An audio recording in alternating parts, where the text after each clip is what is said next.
Buonasera, ben ritornati con noi. Come sempre siamo in diretta con i nostri ospiti in studio che vi presento subito, con il nostro collegamento con Pordenone e naturalmente con la possibilità da parte vostra, l'opportunità di partecipare, di telefonare, di dare la vostra opinione oppure di fare le domande ai nostri ospiti presenti. Con telefonate come sempre con i messaggi. Chi c'è con noi? Dopo vediamo anche di capire bene il tema della serata. Teniamoci naturalmente, e invito i telespettatori al tema, quello che è l'argomento, perché sennò divagare è anche molto semplice. Ben arrivato Federico Caner, capogruppo in Consiglio regionale della Lega Nord, grazie di essere qui con noi. Ben arrivato anche a Cantori Graziano Azzalin, consigliere regionale del PD, grazie di essere qui con noi. A Gianangelo Bellati, che è direttore dell'Unione Camere del Veneto, che ci darà una mano a capire le difficili dinamiche economiche della nostra regione, del nostro paese nel contesto europeo, quindi avrà un apporto tecnico-scientifico di non poco conto. Ben ritornato Nicola Baso, segretario regionale PDA, Partito delle Aziende e delle Piccole Imprese. Bene, grazie anche a lei. Ben arrivata, siamo collegati appunto, come dicevo, con Pordenone, con Isena Peresson, consigliere comunale di Pordenone della Lega Nord. Grazie anche a lei di essere qui con noi. Buonasera. Buonasera. Allora, il tema è, non poteva essere diversamente, molto caldo, ma fa inquietare gli animi se ci soffermiamo un attimo a riflettere su che cosa potrebbe portare come prospettiva, ovvero il crollo così annunciato, minacciato della moneta unica europea. Stiamo parlando dell'euro. Da un lato in Europa, quindi anche l'Italia, deve prepararsi a creare una politica unitaria dal punto di vista fiscale, economico, monetario, l'abbiamo già visto, e soprattutto politico. Ma così non è stato. In questo momento, vuoi perché ci sono delle dinamiche internazionali molto forti che stanno minando questa realtà europea, che comunque in questo modo ha dato fastidio, sta dando fastidio, succede che i paesi più fragili in qualche modo stanno cedendo e rischiano di crollare. Abbiamo la Grecia, ma subito dopo la Grecia tanto ben sappiamo che ci sarebbe l'Italia, il Portogallo e la Spagna, insomma siamo in lista d'attesa. E così abbiamo delle forti pressioni a livello politico interno nel nostro paese che porterebbero verso un ritorno, a spingere verso un ritorno alla moneta italiana, quindi alla vecchia lira. Un partito che non è un partito ma comunque è un movimento che sta crescendo, sembra che alcuni dati lo portino addirittura al 18%, ovvero il Movimento 5 Stelle. Dall'altro abbiamo però l'opposizione, quindi la Lega Nord, che dà segnali particolari soprattutto sul territorio di muoversi, di volersi staccare dal vecchio, riproporsi. Il PDL non si sa ancora bene, e il PD che è frammentato, diviso a metà, perché da un lato internamente abbiamo Bersani che dice no, non si va a elezioni, aspettiamo il termine della legislatura, e dall'altro Fassina che invece dice è il caso di pensare seriamente di andare a elezioni e di ribaltare il tutto. Ma in che termini, come e con quale legge elettorale, se siamo ancora a quei livelli? Nel frattempo, in tutto questo trambusto e in grande incertezza, perché ricordiamo se crolla l'euro come moneta unica non è che ci troviamo in una situazione molto facile, ma vedremo di capirlo meglio con il nostro esperto. Succede che nel primo trimestre 2012 abbiamo perso 4.281 unità aziendali nei primi 3 mesi del 2012 e che la pressione fiscale sta gravando in modo molto pesante su 28 milioni di italiani. Nel contempo abbiamo altri dati: 3 miliardi e 400 milioni mancano nelle casse dello Stato. Aumentano le tasse, ma le entrate tributarie sono inferiori rispetto alle previsioni. Calo del gettito dell'IVA, previsioni del calo del gettito dell'IRPEF e anche dell'IRAP. Bellissimo scenario. Allora, c'è poco da ridere perché molte volte, presi anche dalle situazioni contingenti del terremoto e quant'altro, si sottovaluta che bisogna stare un po' attenti ed evitare però anche la fuga di capitali che si è verificata in Spagna, perché quello può provocare veramente un default di non poco conto. Allora, parliamo di questo. Vediamo innanzitutto però il primo contributo che così un attimo ci aiuta ad entrare nelle dinamiche, poi andiamo in studio. Il piano c'è, ma per ora non si deve vedere. Dalla Commissione europea oggi arrivano le smentite a quanto scritto ieri dal settimanale tedesco Welt am Sonntag. Smentite più di forma che di sostanza. Non ci sono piani segreti per ristrutturare l'Eurozona, dichiara la portavoce della Commissione europea Hansen. C'è l'attività di un gruppo di lavoro. Un gruppo di lavoro fatto da pezzi da 90, il Presidente del Consiglio europeo Herman Van Rompuy, il Presidente della Commissione José Manuel Barroso, il Presidente della BCE Mario Draghi e il capo dell'Eurogruppo Jean-Claude Juncker.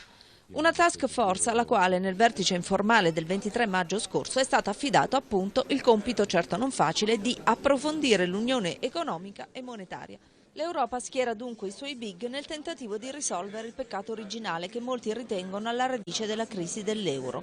Una divisa nata come moneta unica, messa al servizio però di tante economie gestite in modi diversi, talora opposti e senza un bilancio comune. I punti su cui si sta lavorando sono molti e tutti all'insegna appunto della maggiore integrazione, che poi significa per tutti i paesi dell'euro cedere quote della propria sovranità finanziaria in nome di una sana gestione comune. Così nel piano ci sarebbero proposte per un maggior controllo di Bruxelles sui bilanci nazionali, cosa che non potrebbe che far felice la Germania. Maggiori legami anche per quanto riguarda politica estera e difesa comuni, una vecchia utopia europea. Ma la vera ciambella di salvataggio dell'euro, l'intervento decisivo che più si attendono i mercati, è quello sulle banche.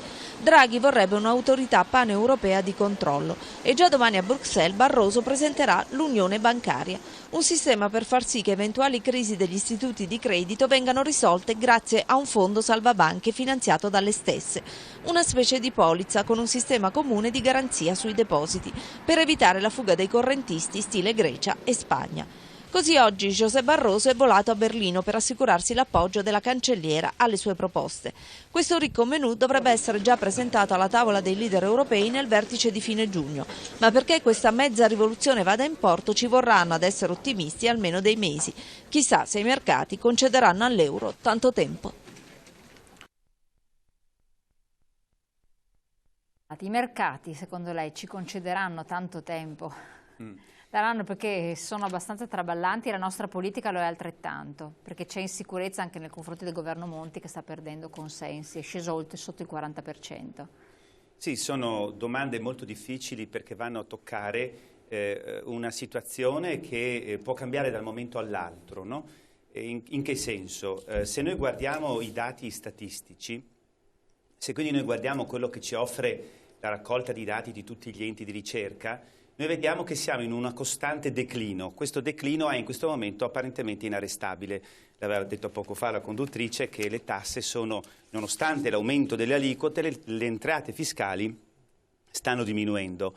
Cosa vuol dire questo? Vuol dire che questa linea in discesa di cui non si vede la fine potrebbe anche per fattori sia endogeni, cioè interni al nostro mercato nazionale, sia esogeni, cioè riferiti ad avvenimenti esterni che sono oggi imprevedibili o che non si sa se possono avvenire, potrebbe portare ad una discesa ancora più forte di questa diciamo, decrescita del nostro sistema. Quindi fare una previsione in questo momento è molto difficile.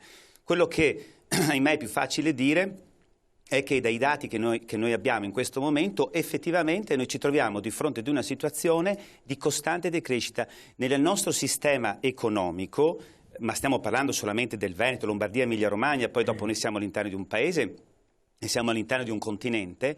L'unico dato che ancora riesce a tenere, diciamo, un pochino è il dato dell'export. Tutti gli altri dati sono negativi. Se si aggiungono poi i dati sempre negativi nell'ambito della finanza pubblica, che è quella che assorbe più del 50% del nostro PIL, evidentemente si pone un problema che riguarda proprio la tenuta della moneta. Però, ecco, il dire non sarebbe avvenuto tutto ciò se non ci fosse stato l'euro è qualcosa che è un po' troppo forte, nel senso che, immaginatevi voi, non si può fare evidentemente la storia con i se, cosa sarebbe successo se, eccetera, però non pensiamo che la lira sarebbe stata chissà quale moneta che ci avrebbe portato chissà quale fortuna, perché basta che ci ricordiamo quello che era successo all'inizio degli anni 90 e cosa stava per succedere, solo che in quell'epoca avevamo più risparmi, non avevamo la situazione di crisi di oggi, per cui con qualche tassa in più si è riusciti a rimediare. Oggi invece la situazione è talmente sotto pressione sul fronte delle imprese, che sono quelle che noi dobbiamo tutelare in questo, ma non solamente noi come sistema camerale. Se saltano le imprese, salta l'occupazione. Se salta l'occupazione, tante persone andranno nelle casse sociali, quindi andranno ancora di più ad appesantire lo Stato invece che produrre reddito. Quindi salvaguardare le imprese è la cosa più importante. Ora, mettere nuove tasse, come è stato fatto, dimostra che non funziona. Cito solo, e chiudo questa prima parte, il caso Gran Bretagna. Nel caso della Gran Bretagna noi abbiamo il paese Gran Bretagna che ridurrà le tasse, da aprile di quest'anno le sta riducendo le tasse sulle imprese dal 26 al 20%, la corporate tax. Quindi diciamo abbiamo un paese che ha esattamente la politica opposta alla nostra. Invece di aumentare la tassazione, la diminuisce. Ecco, questo ci deve far riflettere molto. Fa riflettere che a livello anche regione Veneto voi vi confrontate con delle dimensioni inquietanti delle aziende. Dopo sentiremo anche le aziende come direi di sì, anche perché come Regione Veneto purtroppo quest'anno abbiamo i bilanci della Regione che in alcuni capitoli sono al 50% per effetto e dei mancati introiti, perché anche noi con le accise regionali, per esempio quelle sulla benzina, abbiamo riscontrato che l'aumento dell'accisa ha prodotto un minor consumo del carburante, quindi di conseguenza anche minori introiti, perché poi l'eccessiva tassazione porta ovviamente a questo. Però abbiamo subito anche numerosi tagli dallo Stato centrale, proprio perché il problema vero in Italia è il problema della spesa pubblica eccessiva. Qui adesso stiamo affrontando il tema dell'euro nella sua complessità, però se poi noi guardiamo ogni singolo paese, l'Italia rispetto a altri ha il problema del debito pubblico che è eccessivo e della spesa pubblica che è eccessiva. Numero per esempio di anche dipendenti pubblici che noi abbiamo in Italia, che purtroppo è mal gestito, nel senso che oltre a essere notevole come numeri, perché parliamo circa, se non sbaglio, di 5 milioni di persone, 3 milioni e 6, ecco, però eccessivo rispetto a tanti altri paesi che hanno la nostra stessa popolazione, però sono mal distribuiti sul territorio italiano. Queste cose qua non le dico io, guardi qua, mi sono portato un libro che sto leggendo di Fabrizio Pezzani, che è un docente alla Bocconi, e dice esattamente questo, cioè, e lo dice, non lo dice un leghista, voglio dire, lo dice uno che dati alla mano dice per esempio sul sistema sanitario qual è la situazione rispetto alle regioni del sud e rispetto a quelle del nord. Allora ovviamente noi non possiamo continuare al nord a comprimere ancora di più quella che è la nostra spesa, perché più di così non possiamo. Ormai siamo arrivati che ogni 5 prepensionamenti di persone che vanno in pensione ne assumiamo una, quindi le nostre piante organiche nei nostri comuni, province e regioni siamo in difficoltà da questo punto di vista, mentre da altre parti ciò non avviene. Fa piacere sentire che c'è stato il ministro Giarda che ha detto, ha posto il problema del federalismo e ha detto che lo Stato non deve più andare a mettere naso sulle questioni locali e quindi lasciare mi pare che sia una dichiarazione di oggi, lasciare ai comuni e alle province che sono più, tra virgolette, ricche la gestione dei propri risparmi, perché altrimenti io spero che però a queste dichiarazioni ci sia effettivamente una risposta concreta. Chiudo sul tema che faceva l'amico, di cui discuteva l'amico Bellatti. Su questo abbiamo avuto anche visioni differenti. Io sono sempre stato critico sulla questione dell'euro, ma semplicemente perché noi abbiamo voluto fare un'unione più che politica, un'unione monetaria con stati che hanno bilanci completamente diversi.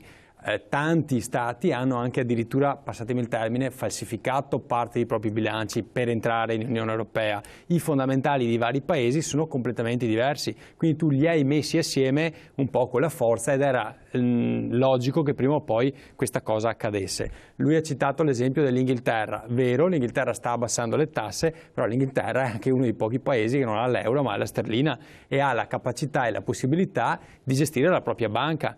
In questo momento qua, secondo me, per rispondere a quella che è la crisi delle aziende, le crisi, noi sappiamo, il problema attuale delle aziende qual è? È la liquidità in questo momento, perché noi abbiamo tantissime aziende che il prodotto, il know-how ce l'hanno, riescono anche a esportare bene, ed è vero che ormai funziona soltanto il mercato straniero, no? Cioè estero, cioè l'esportazione, il know-how c'è, capacità, anche tecnologia, ma hanno comunque il problema della liquidità, cioè ci sono aziende che stanno bene e rischiano di saltare perché non riescono a girarsi con la liquidità.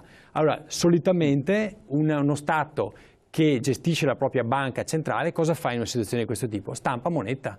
È vero che c'è il rischio di inflazione, ma se lo fai in maniera controllata, intanto immetti liquidità. In un momento come questo, io se avessi la possibilità di far questo, a fronte di una situazione di inflazione che però mi sta dimostrando che sto perdendo posti di lavoro e ho le aziende che se ne stanno scappando in Austria, perché da noi nel Trevigiano, ma anche da voi presumo, vengono a dipingerci l'Eldorado dell'Austria dicendo le tasse che pagano, i servizi, vengono a fare le serate proprio per catturare i nostri imprenditori e portarli là. In questo momento la cosa più importante da fare è liquidità alle aziende, anche a fronte di un'inflazione. Però non lo possiamo fare perché la moneta purtroppo non la possiamo stampare. Con la lira avremmo potuto fare questo, anche se è vero che non risolve tutti i mali, però avessimo avuto ancora la banca centrale che stampava la lira, potevamo farlo. Purtroppo lo fa la BCE e la BCE non so per quale motivo non vuole stampare euro in questo momento.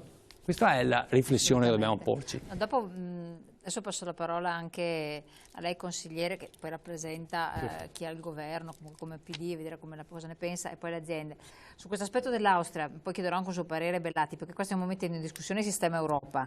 C'è chi dice, ma se crolla il sistema Europa, cioè se crolla l'Italia, dopo vedremo anche una dichiarazione di Monti, tutto il sistema Europa si accartoccia su se stesso, Germania compresa, per cui dopo valutiamo quanto può essere utile la fuga in Austria, qua vicina, che sempre euro è. Per cui vediamo anche questo che non sia... Prego. Ma io credo che, come diceva prima il mio collega, il problema sta all'origine. Noi abbiamo dato vita all'Europa monetaria, all'Europa fiscale, però non esiste un'Europa politica nel senso della parola, perché questi processi vanno governati ed è stata un'Europa che è cresciuta su differenti livelli, e le politiche su cui si basa l'Europa da questo punto di vista cominciano a essere messe in discussione da più parti. L'esempio più evidente che ha scosso e che sta scuotendo anche sul piano politico la situazione è quanto è successo in Francia. Insomma, in Francia Hollande ha messo in discussione quello che è il modello di sviluppo, come è concepito lo sviluppo a livello europeo, per cui questa politica di inasprimento fiscale, di tagli, di contenimento in maniera di germanizzazione del sistema europeo è messa in discussione. Allora, da questo punto di vista è evidente che occorre ricontrattare le condizioni per stare in questa Europa. Io non sono e non credo che la strada sia quella di una fuoriuscita da un lato, di stampare moneta dall'altro, insomma, ecco, voglio dire, autonomamente le boutade di Berlusconi, insomma, non finiscono mai di stupire, e da questo punto di vista, ecco, credo che non siano queste le strade sono altre, si tratta di puntare su altre direzioni, insomma, perché noi stiamo vivendo sì una crisi finanziaria, ma alla fine più che una crisi finanziaria abbiamo una crisi del lavoro, abbiamo una crisi, il nostro sistema è squilibrato a livello di redistribuzione di quella che è la ricchezza, e quindi da questo punto di vista vanno fatte anche altre scelte, perché quando si dice crescita bisogna investire sul lavoro, se non vanno avanti queste politiche è evidente che noi non ne usciremo da questa situazione, perché stiamo entrando, quanto diceva prima il rappresentante di Union Camere, è evidente, siamo entrati in una recessione vera, ed è il cane che si mangia la coda. Non ne usciamo da questa situazione con queste politiche. È chiaro che sul piano locale dobbiamo ognuno fare la nostra parte. Adesso a livello macroeconomico ci stanno delle scelte che riguardano poi i livelli della Banca Centrale e la Banca Europea e quant'altro. A livello decentrato, nei singoli stati, nelle singole regioni, dobbiamo cambiare passo. Anche nella nostra regione alcune politiche non sono adeguate al livello della crisi e al livello della drammaticità della crisi, perché se noi critichiamo l'Europa è vero anche che nell'Europa possiamo trovare quelle risorse che oggi ci mancano e che sono necessarie, perché dall'Europa ci vengono le risorse, se pensiamo ai fondi strutturali, fondi europei eccetera, che sono oggetto anche di discussioni in questi giorni, in queste settimane, in Consiglio regionale, nelle commissioni e quant'altro, e dall'Europa ci vengono anche i vincoli che ci limitano, che limitano i nostri enti locali, che ci pongono delle condizioni capestro, eccetera, per cui bisogna trovare un equilibrio, dall'altro una capacità di spesa qualitativa che deve essere chiaramente diversa, perché noi siamo in estremo ritardo, e dall'altro va allentato, come ricontrattando il discorso sul patto di stabilità, per permettere anche una possibilità di spesa che consenta di far girare l'economia. Certo. Sentiamo Peresson da Pordenone, vista anche in un'ottica visuale di una regione comunque a statuto speciale, prima di sentire le aziende che cosa hanno da dire, perché sono quelle che poi alla fine riescono a sistemare la situazione. Un attimo solo Peresson, perché abbiamo una telefonata in attesa, per cui do precedenza alla telefonata, se no dopo scende. Pronto? Pronto? Sì, buonasera, da dove chiama? Il 50% di spesa dei fondi. Se dalla regia ci alzano il volume, perché non riusciamo a sentire in studio. Sì, mi sente ora? Adesso la sentiamo, sì, prego. Allora guardi, a me pare che in questa apertura della crisi economica viene trascurato quello che per me è un fatto fondamentale, cioè porsi la domanda come si è formato questo astronomico debito pubblico, come si è formato? Dunque c'è un debito pubblico spaventoso associato ad una pressione fiscale altrettanto spaventosa. Ora, io mi ricordo che quando è stata introdotta l'IVA, circa 40 anni fa, l'IVA era il 12%, il rapporto deficit era il 60%. Io ho portato in un grafico l'andamento del deficit, rapporto deficit associato alla pressione fiscale, rapportata sempre al PIL. Ho trovato che negli ultimi 50 anni, tante più tasse si pagavano, tanto più il debito pubblico aumentava. Sembra una cosa illogica, ma lo dicono i dati sperimentati negli ultimi 50 anni. Tanto più si pagava, tanto più aumentava il debito. Quindi è stata la soluzione dei problemi è porre un freno a questa spesa dissennata, semenziale, che porta il paese alla rovina. È questo il guaio principale. Certo. Adesso i governi che vogliono deresponsabilizzarsi scaricano tutte le responsabilità sulla corruzione. La colpa di chi è? Degli evasori fiscali. Sono loro la causa di tutto. Non è la politica dissennata dell'ultimo mezzo secolo che ha fatto delle spese spaventose. Mi riferisco all'aumento del numero delle province, per esempio, all'aumento alle spese militari, agli aiuti di Stato. No, abbiamo capito, infatti. Certo. Scusi, sentiamo male. Da dove è chiamato? Da dove ha chiamato? Da Treviso. Perfetto, sì, scusi, non avevo sentito. La ringrazio moltissimo. Adesso vediamo di rispondere appunto anche con la nostra ospite da Pordenone alla sua osservazione, che però effettivamente. Prego, Bresson. Tra l'altro purtroppo ho sentito veramente poco la telefonata perché avevo problemi comunque sostanzialmente il telespettatore osservava che effettivamente il debito pubblico c'è, esiste, si è creato ed è spaventoso, certo, a fronte di comunque una tassazione che va ad aumentare, ma questo ne siamo consapevoli. Certamente. Beh, comunque per rispondere insomma alla domanda che mi aveva fatto lei prima, premetto che io non sono un economista e quindi non sono sicuramente preparata in materia, ma penso che non sia indispensabile esserlo per capire insomma, che da quando siamo entrati nell'euro la situazione è decisamente piano piano peggiorata. Quindi dico anche che rivedere i trattati, stabilendo anche la possibilità di uscire dall'euro, secondo me non è una cosa così improbabile. Abbiamo comunque istituito la moneta unica per stare meglio, ma oggi a stare meglio effettivamente sono quelli che sono fuori dall'euro, no? Pertanto un attimo di riflessione andrebbe fatta. Ma lei questo lo dice l'euro come... ha sicuramente raddoppiato i prezzi, dimezzando il potere d'acquisto. Certo, le chiedo soltanto questo, dopo passo la parola. Lei questo lo dice come esponente Lega oppure a livello personale? No, beh, lo dico a livello personale, ma anche come esponente della Lega, insomma, anche perché noi siamo diciamo, abbastanza favorevoli anche a questa possibilità di rivedere la vecchia moneta come entrante, con tutte le problematiche che ci sono sicuramente. Certo, Baso. Grazie. Grazie signora.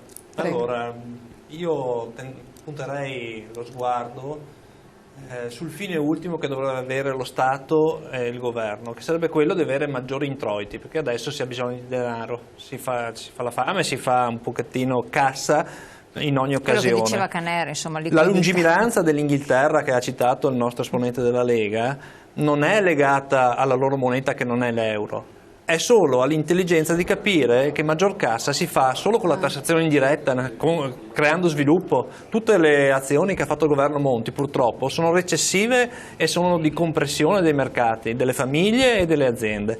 Non si hanno più soldi da spendere, di conseguenza non si ha più IVA che si introita, non si ha più IRPEF, l'IRPEF non è calata a fronte di quello che doveva essere il progetto del governo Monti. Ancora oggi, per voce del ministro Grilli, ci hanno detto che a causa del terremoto, e loro si parlano chiaramente davanti a questo evento purtroppo tragico che è capitato in Italia, sarà difficile una detassazione, ma non credo, non si era mai parlato fino a ieri di una detassazione che fosse imminente. Io credo che una diminuzione dell'aliquota delle accise sulla benzina, una leggera riduzione dell'IRPEF e una tassazione inferiore sia del costo del lavoro sia degli utili di impresa porterebbe a uno sviluppo. È utopia praticamente. Ma è utopia, non è utopia, perché comunque i soldi non entrano in questo momento nelle casse dello Stato, la gente non ha nemmeno i soldi per poterle pagare. Vanno ad un confronto con Equitalia, con il Ministero delle Entrate, non si controllano le uscite. Noi avevamo avuto nel 1997, alla fine del governo Prodi, una grande occasione per ridurre o addirittura azzerare il debito pubblico, perché tutti i beni nel demanio dello Stato, l'intendenza di finanza è stata smobilizzata e è stato dato questo potere al Ministero dell'Economia. Sono stati venduti tutti i possedimenti pubblici che erano grandissimi nelle Marche, nella metà della Toscana e metà dell'Umbria, perché venivano dai patti laternensi, da quello che ci aveva lasciato lo Stato Pontificio. Sono stati venduti e, contravvenendo a una legge dello Stato che imporrebbe di utilizzare il ricavato di queste vendite e metterlo a togliere il debito pubblico e a togliere i titoli di Stato, se lo sono spartiti tra i politici, l'hanno speso in amministrazione pubblica e abbiamo perso questa grande occasione che avrebbe portato un grande beneficio. Allora, torniamo su questo discorso, poi sentiamo anche Bellati per il discorso se effettivamente fuga anche delle aziende in Carinzia può essere una salvezza, oppure siamo in una situazione talmente compromessa che non c'è ben chiara, per la quale non c'è via di salvezza e quindi c'è ben poco da fare. Andiamo in pubblicità, pochi secondi, poi torniamo insieme.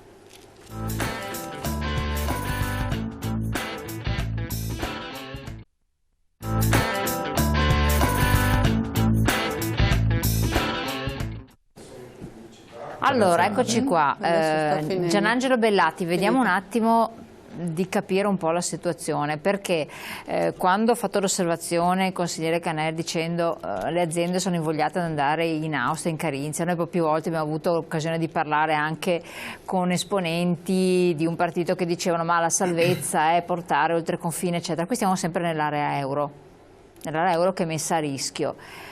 Vediamo di inquadrare un po' la situazione in questo quadro economico non dei migliori. Beh, allora, innanzitutto la delocalizzazione, che è una cosa in principio, diciamo, non positiva per noi. Noi perdiamo aziende, perdiamo posti di lavoro, quindi non è un fatto positivo di per sé. Però se la delocalizzazione può voler dire per alcune imprese salvarsi.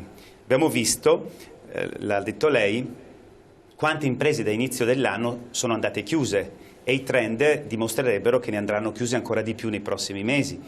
Quindi il fatto di delocalizzare può essere salvarsi la vita, quindi può voler dire vado a produrre reddito fuori, magari dopo quel reddito lo posso riportare sul nostro territorio. Però io vorrei fare una riflessione, visto che il tema è quello euro sì, euro no. Vorrei fare questa riflessione qua. Non è che cambiare una moneta salva un paese. Cioè non è che se io perché ho la lira o la dracma o il marco, l'ex marco o l'euro io salvo, perché quello che è fondamentale all'interno di un paese è capire, uno, se tu hai un sistema produttivo virtuoso che è in grado di produrre ricchezza e noi soprattutto nel centro-nord Italia l'abbiamo ipervirtuoso, potentissimo, un sistema economico che fino ad oggi privato ha salvato il paese, soprattutto alcune regioni che sono le note Veneto, Lombardia, Emilia-Romagna. Secondo, insieme con questo tu devi avere una pubblica amministrazione che funziona. Tu paghi le tasse, ma queste tasse devono essere gestite bene. Allora, se fosse possibile vedere una slide, la 22 di quelle che ho appena fatto avere, si vede una situazione, vediamo se esce fuori, di totale squilibrio proprio finanziario del sistema pubblico. Quindi quando adesso noi vedremo, se la vedremo se no la dico a voce, come è squilibrato il nostro sistema nazionale dal punto di vista della finanza pubblica, non serve a niente cambiare moneta. La moneta lira potrebbe aiutarci provvisoriamente perché giustamente, come diceva Caner, tu puoi avere un beneficio momentaneo che viene dato dall'inflazione. Con l'inflazione tu abbassi soprattutto gli stipendi fissi, carichi il costo, la spesa sulle classi diciamo più deboli, riesce a permettere alle imprese di fare svalutazioni competitive, quindi provvisoriamente, però ricordiamoci che il caso inflazione portato all'estremo porta al caso Argentina. Argentina che è un paese che poi fallisce miseramente.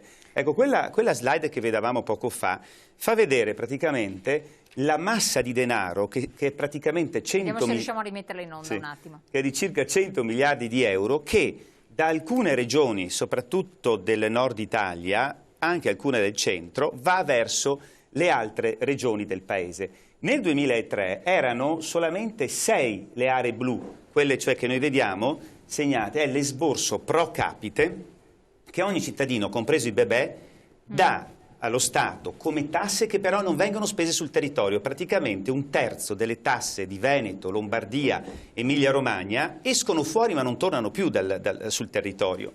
Quindi noi abbiamo degli esborsi che vanno dai 7.000 euro della Lombardia e passa a quasi 4.000 del Veneto pro capite. Nel caso del Veneto vuol dire circa 17 miliardi di euro l'anno che escono fuori e non ritornano sul territorio, che vanno in quelle aree rosse.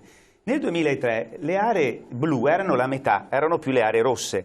Oggi le aree blu aumentano, che cosa vuol dire?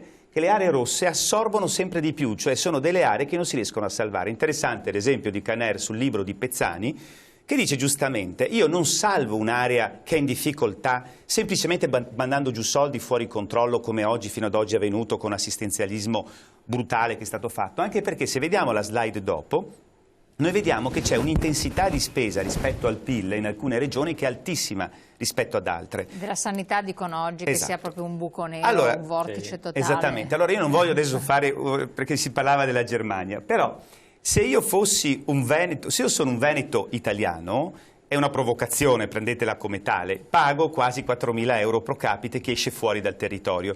Se io fossi un Veneto tedesco, eccola qui, questa è diciamo la percentuale di spesa pubblica differenziata per regione. Questi dati non vengono mai pubblicati, eppure sono dati nazionali, sono dati che si possono trovare nelle banche dati nazionali anche dei nostri ministeri, quindi non sono dati segreti. Questi dati sono interessanti perché ti fanno vedere la differenza di spesa pubblica pro capite ed è altissima in alcune regioni perché è originata da questo residuo fiscale. Quindi cosa succede? Cosa vogliamo dire noi? Che se i fondamentali non ci sono, tu puoi avere qualsiasi moneta del mondo, ma l'economia, il sistema pubblico e di conseguenza quello privato salta. Perché? Perché se io devo fare competizione e concorrenza ad un'impresa che sta diciamo nel Veneto tedesco, oppure in Baviera, dove invece regalano 1.200-1.300 euro pro capite rispetto ai nostri quasi 4.000, mi mancano circa in questa regione, rispetto alla Baviera, 12 miliardi di euro l'anno. Io senza quei 12 miliardi di euro non posso fare politiche sociali, non posso fare politiche di assistenza, non posso redistribuire reddito, non posso ridurre le tasse, non posso permettere alle mie imprese di essere più competitive. Se guardassimo poi l'ulteriore, poi dopo mi fermo un attimo, la tabella, quella sulle presupposti. Esatto, la tabella sull'evasione fiscale. Anche questa sono dati, noi li abbiamo elaborati, noi abbiamo anticipato il redditometro e abbiamo dati terribili che vanno diciamo da un 22-23% di evasione nelle nostre aree fino a un 70-75% in altre aree del paese, soprattutto quelle che vedete più scure. Ma questi non sono i dati nostri, sono i dati dell'Agenzia delle Entrate. Ora vedete la discrepanza che c'è fra il dato delle regioni più virtuose, vediamo qui la Lombardia, rispetto alle meno virtuose. Cosa vuol dire questo? Che quei soldi di prima che noi diamo vanno a chi? A chi ha il PIL più basso, a chi ha un reddito più basso. E chi è che ha un reddito più basso? Chi fa più evasione fiscale. E quindi risulta come dato ufficiale, contrariamente a quanto spesso ci sentiamo dire dai media, che i paesi con maggiore evasione sono proprio quelli nel profondo sud. Sì, ma nelle trasmissioni nazionali tutti questi dati non vengono mai prodotti. Infatti, anzi viene detto letteralmente sì, ma questo è un danno per tutto il paese, non è un problema nord-sud, perché in questa maniera io distruggo l'economia del nord che ha sempre tenuto in piedi il paese, aumento l'assistenzialismo nel sud e creo una massa enorme di dipendenti pubblici di cui parlava poco fa Caner, che rispetto ai nostri dati, c'è casomai la tabellina 29, non voglio appesantire con tutte queste slide, ma le fanno anche nelle trasmissioni nazionali, esatto. Quindi, allora, noi se prendessimo come parametro il Veneto per tutta l'Italia, quindi volessimo considerare uguali tutte le regioni, come nella Costituzione, trattamento uguale per tutti i cittadini, prendendo lo stesso numero di dipendenti che abbiamo in questa regione, con la media degli stipendi, la media dei costi fissi, e lo applicassimo al resto di tutto il paese, questi 3 parametri, in particolare il numero di dipendenti ogni 1000 abitanti, noi alla fine avremmo 600.000 dipendenti pubblici di troppo, con uno spreco annuale di circa 30 miliardi di euro. Vediamo l'altra slide, se sarebbe possibile, la slide, mi pare, la numero 29. Quindi, cosa voglio dire con questo? Mancano i fondamentali. Cioè tu hai un paese che ha un eccesso di burocrazia e questo eccesso di burocrazia non solo porta via competitività al mondo delle imprese, alla fine annullando se stessa, per cui un suicidio di tutto il paese non è un problema del nord, sud, chi vince, chi perde tutto il paese nel suo sistema, nel suo complesso. Questo è un dato gravissimo che deve essere combattuto. Ovviamente abbiamo perso decenni su questo. Le nostre regioni non hanno mai generato debito pubblico, le regioni, il Veneto, la Lombardia, l'Emilia Romagna, forse un po' l'Emilia Romagna in alcuni periodi. Il debito pubblico che citava chi prima aveva chiamato al telefono è stato creato soprattutto dopo l'accentramento fiscale che è stato fatto negli anni 70 in conseguenza della nascita delle regioni. È stato chiesto in cambio di accentrare tutto il fisco. In quel momento che tu l'hai accentrato hai creato una deresponsabilizzazione totale, per cui tu non hai più avuto un controllo, non c'è più stato il rapporto fra il cittadino che paga e l'amministratore che spende con le tasse locali. Il federalismo fiscale, che qui presenti politicamente o l'hanno approvato, comunque l'hanno lasciato approvare, andava proprio nella direzione di responsabilizzare, di creare il collegamento fra il cittadino che paga la tassa e l'amministratore che spende e quindi verificare come la spesa. Ed era un ritorno al passato, non era chissà quale scoperta. Ecco, questo è il risparmio che si avrebbe, ma senza fare nulla di particolare, prendendo il Veneto come parametro. Ovviamente una slide del genere non la faranno mai vedere in altre trasmissioni, perché questo vorrebbe dire andare a fare un'analisi vera di quella che è la situazione, e purtroppo molti dati non vengono divulgati. E quindi questo è un fatto negativo, perché se noi vogliamo senza ipocrisia risolvere i problemi del Paese, non solo del Veneto e della Lombardia, dobbiamo considerare questi dati e dobbiamo dire anche che un eccesso di pubblici dipendenti, e qui lo dico a nome delle imprese, crea complicazione amministrativa. Troppi dipendenti, ovviamente, anche per giustificare la loro presenza all'interno delle amministrazioni. Inutile che citiamo altri programmi televisivi che ci fanno, ma basta guardare Corte dei Conti, i dati della Ragione dello Stato. Cosa fanno queste? Devono trovare allora il nuovo formulario, il nuovo modulo da compilare, la nuova difficoltà. Complicare la vita alle aziende. Alle aziende che sono qui rappresentate. Ecco, questo è già un quadro allarmante, ma molto molto chiaro, tra l'altro. Azzalin. Abbiamo accennato per esempio anche al discorso della sanità, che tra l'altro voi state anche adesso vedendo il piano sociosanitario per rimetterlo. Sì. Sulla sanità il problema è abbastanza complesso, non lo ridurrei semplicisticamente a una variabile economica, perché qui parliamo di un diritto fondamentale e quindi nel momento in cui noi dobbiamo affrontare e riprogrammare la sanità nel Veneto, come stiamo facendo in questi giorni, come sarà in discussione la prossima settimana in Consiglio regionale il nuovo piano sociosanitario, è evidente che dobbiamo porci il problema di una razionalizzazione certamente della spesa, quindi di contenere i costi e di corrispondere ai minori trasferimenti che ci sono su queste voci, però noi dobbiamo affrontare quelli che sono i temi veri, ovvero noi abbiamo uno squilibrio territoriale nell'offerta sociosanitaria nel nostro Veneto, complessivamente nella nostra regione c'è comunque un eccesso di offerta, per cui il compito della politica è porre rimedio a questi squilibri da un lato, contenendo la spesa insieme, non creando quelle che sono delle iniquità territoriali. Allora noi dovremmo sì garantire le eccellenze, Padova, Verona, eccetera, che sono delle eccellenze a livello internazionale, vuol dire per garantire una qualità di risposta sanitaria soprattutto, eccetera, però è evidente che dobbiamo coprire territori che hanno determinate problematiche sociodemografiche e che occorre dare una risposta in termini di urgenza e emergenza per corrispondere a quelle che sono le esigenze che dicevo prima dei diritti fondamentali. Ora sulla sanità ci giochiamo molto in termini perché di quello che è stata presa anche in oggetto perché va vista sul piano dell'assistenza, della cura, e cioè quindi del diritto alla persona e via. Però lei ha fatto un esempio proprio, la sanità va intesa anche come una grande questione economica, perché se noi andiamo per esempio bisogna investire sul welfare e sulla sanità, perché pensiamo, si parla con troppa facilità per esempio di chiudere ospedali, di tagliare di qua, pensando di risolvere i problemi anche economici. Non è affatto vero. Le ricadute e quale economia si ferma se si contrae in maniera indiscriminata, diciamo, se si riduce in maniera indiscriminata quelli che sono determinati servizi sociosanitari? Perché dietro un ospedale c'è un'economia.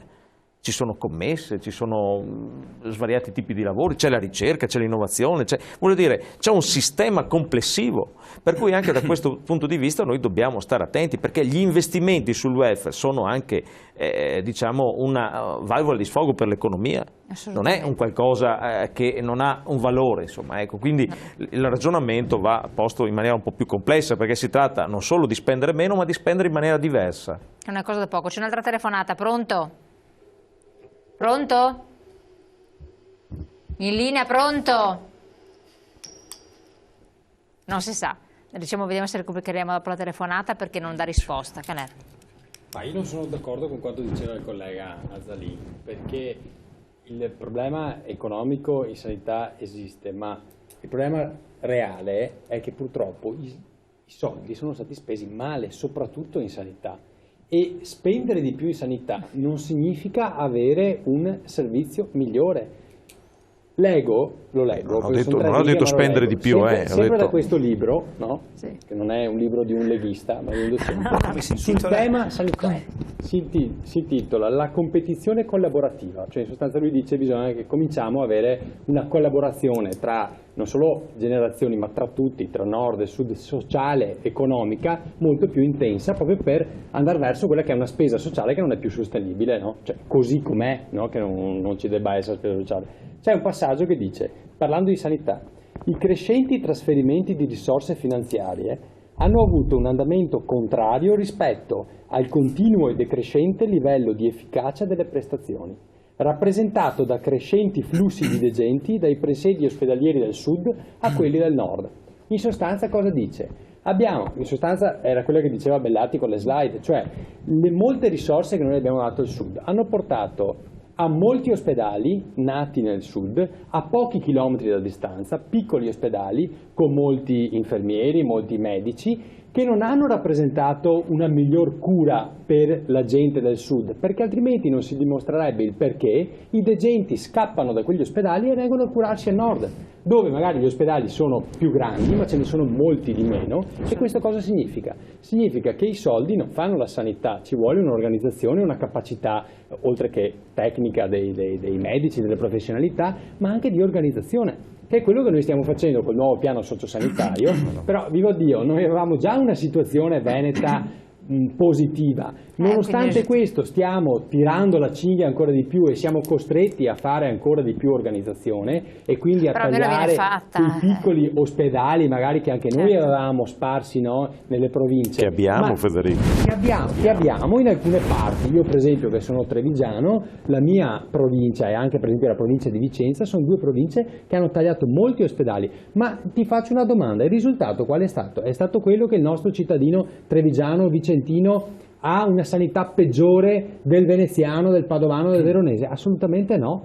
Assolutamente no. Anzi, in alcuni casi ha addirittura avuto delle prestazioni migliori, perché ha trovato ospedali meglio organizzati, con molta più casistica, con medici molto più preparati e quindi con una capacità di intervento maggiore, nonostante abbiano chiuso dei piccoli ospedali. Allora, questo è il ragionamento che ho fatto. Purtroppo, il Bellati lo diceva chiaramente nelle slide, è che giustamente a livello nazionale non lo fanno vedere, ma la battaglia della Lega è una battaglia che parte da 20 anni fa su ste robe qua. Adesso ci stiamo arrivando semplicemente perché, siccome sta scoppiando il paese, perché ormai la situazione è ingestibile, allora adesso tutti si svegliano e guardi, le dirò una cosa, non mi stupirebbe che un domani o tra poco qualcuno magari non leghista venga fuori con un ragionamento di dire ma forse la secessione è l'unica soluzione. Ma attenzione, guardate che non lo sto dicendo, io sono sempre stato un federalista convinto e sono entrato nel 93 in Lega a 18 anni, quasi, c'era un po' di più, ma insomma, da federalista convinto, non da secessionista, no?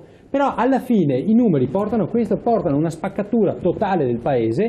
Che cosa succede? Succede che la parte assistenzialista tira giù anche la locomotiva, come diceva giustamente Bellati, no, non solo parte del sud, ma tira giù anche il nord, e qualcuno verrà fuori con questa proposta, e non saranno più leghisti. Esatto, ma torniamo su questo discorso che è anche interessante proprio in un contesto europeo, per capire la valenza che può avere. Pubblicità, poi torniamo insieme.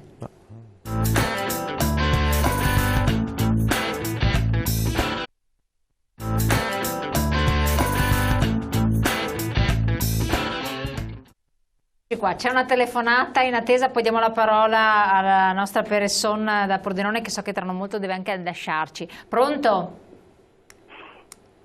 Da dove chiama? Io non capisco perché non rispondono al telefono. Pronto, in linea? Allora, vabbè, deve essere la persona di prima che non parla al telefono, vabbè, pazienza. Ma forse la linea? Forse è un problema di linea, speriamo. Allora, Isene Peresson, cosa ne dice alla luce di quello che è venuto un po', che è emerso, e soprattutto di una situazione abbastanza preoccupante che potrebbe configurarsi? Lei che poi è della Lega, effettivamente. Sì, certo, infatti. La situazione è effettivamente preoccupante. Io così mi baso un po' sui dati un po' che abbiamo noi qua in regione, magari in particolare nel Pordenonese. E la situazione è veramente difficile, perché abbiamo tantissimi disoccupati. Diciamo che con l'euro diventa tutto più difficile, anche perché è tutto molto caro, no? Pertanto anche gli stipendi non sono sufficienti per sopperire alle spese quotidiane. Mi viene da fare una riflessione così, a parità di professionalità. Un lavoratore tedesco piuttosto che nord europeo prende uno stipendio 4 volte superiore rispetto al nostro, e questo è intollerabile. Non può essere questa l'economia che ci governa. L'italiano non vale 4 volte meno di un tedesco, di un olandese o di un nord europeo, ecco, questo dico. Quindi dobbiamo un attimo cercare di risollevarci in qualche modo. Io adesso non so se con il ritorno della vecchia moneta si sta meglio o peggio. Certo è che adesso non viviamo bene. E nonostante la sua sia una regione a statuto speciale? Sì, nonostante che il Friuli Venezia Giulia sia una regione a statuto speciale, ha grosse difficoltà, penso non inferiori a quella che può avere il Veneto o la Lombardia, insomma, quindi anche noi stiamo sentendo moltissimo la crisi. Ci sono spinte autonomiste all'interno della regione? Secessioniste? Forse diciamo che da parte di noi, della Lega, sicuramente, perché siamo convinti che un secessionismo aiuterebbe moltissimo il nord Italia. Sicuramente noi potremmo stare benissimo con un'economia sicuramente che ci farebbe vivere decorosamente. Chiarissimo, grazie. Vediamo se abbiamo recuperato la telefonata. Pronto? No, non riusciamo a recuperarla. Pronto? Sì, pronto, eccolo qua. Da dove chiama? Buonasera. Da Vicenza. Prego. Io volevo dire solo questo, non so, perché ho acceso adesso la televisione e ieri sono andato dall'oculista e mi ha dato delle visite di controllo da fare. Non dico la clinica qual è o cosa, ma però è sovvenzionata con l'INPS. Mi hanno dato l'appuntamento il 31 di agosto. Ho detto a pagamento domani, e infatti già l'ho fatta oggi. Secondo me bisognerebbe abolire i pagamenti in questi che sono sovvenzionati con l'INPS. Adesso do la parola agli esperti. La ringrazio, buonasera. Grazie, buonasera. Oddio, una sanità privata, cosa dice Azzanini? Io dico che, per ritornare sul discorso della sanità, il problema delle liste d'attesa a cui faceva riferimento il signore che ha telefonato è uno dei problemi che abbiamo, diciamo, nella nostra sanità, anche se, a dire il vero, nel Veneto, insomma, il problema esiste un po' a macchia di leopardo e non è generalizzato e non si può generalizzare, insomma esistono anche delle risposte abbastanza veloci e diciamo che affrontano in maniera decisiva e tempestiva anche le problematiche da questo punto di vista. Però io credo che per affrontare in maniera diversa questo tema occorra fare in maniera di, diciamo, trovare un giusto equilibrio tra quella che è il ruolo del privato all'interno del sistema sanitario. Per cui su questa questione probabilmente c'è molto da fare, insomma, per superare questi squilibri, insomma, perché sono stati determinati proprio da una politica che nel tempo ha in qualche modo privilegiato determinate aree rispetto ad altre, insomma. Se vogliamo affrontarle veramente il problema delle liste d'attesa, però, come dicevo prima, bisogna partire da quella che è la cosiddetta appropriatezza delle prestazioni. Ma lì entriamo in un altro discorso, bisogna fare un ragionamento che insomma, è un po' complesso, insomma, perché bisogna mettere in campo diverse questo magari dedichiamo un capitolo insomma, a sé stante, perché ci addentriamo poi in dinamiche. Sanità potremmo fare... Sì. No, lo faremo, lo faremo. Non appena, dopo verso fine del mese. Tutta la esatto, per carità, non addentriamoci. Adesso ci spostiamo totalmente sul sociale, per cui ecco che non capiscano male i nostri telespettatori, non stiamo parlando di sanità. Pronto? Forse c'è un'altra telefonata. Pronto? Sì, pronto, buonasera, sono Daniele, provincia di Treviso. Prego. Allora, mi la vedo così, è uno che capisce che i cittadini a casa, perché forse anche tanti cittadini una volta non vi erano presenti. Parlo di anni e anni fa, quando che era Umberto Bossi, che era sulle piazze, come adesso che era Grillo, no. Tutta la gente sotto Grillo perché ha fatto il comico. Ma quando c'era Umberto Bossi, mi ricordo la gente che ha fatto più a Sigasetti, tanti cittadini che passava, andava al mare, ma si faceva gatito. Adesso i problemi ci sono, ma questi problemi qua Umberto Bossi aveva individuati ancora anni fa. Allora dico, doppio voto alla Lega, la Padania libera deve arrivare. È un'altra cosa che questa Padania stamattina dell'IMU. Allora, mi parlo per me, ma parlo anche per altra gente. Io non ho mai fatto ferie, non ho mai fatto una casa, ma però l'IMU spero che la Lega fa venire forti in piazza, che non va pagato, perché quando uno fa i sudori una casa, la prima casa, e adesso tutto rispetto che per i terremotati là, che la gente che lavora, che ha studiato, che ha perso tutto quanto, mi penso che la prima casa non va toccata. Quelli che sono a Roma, che mangia e beve, anche se sono napolitano, non va fuori di dirlo.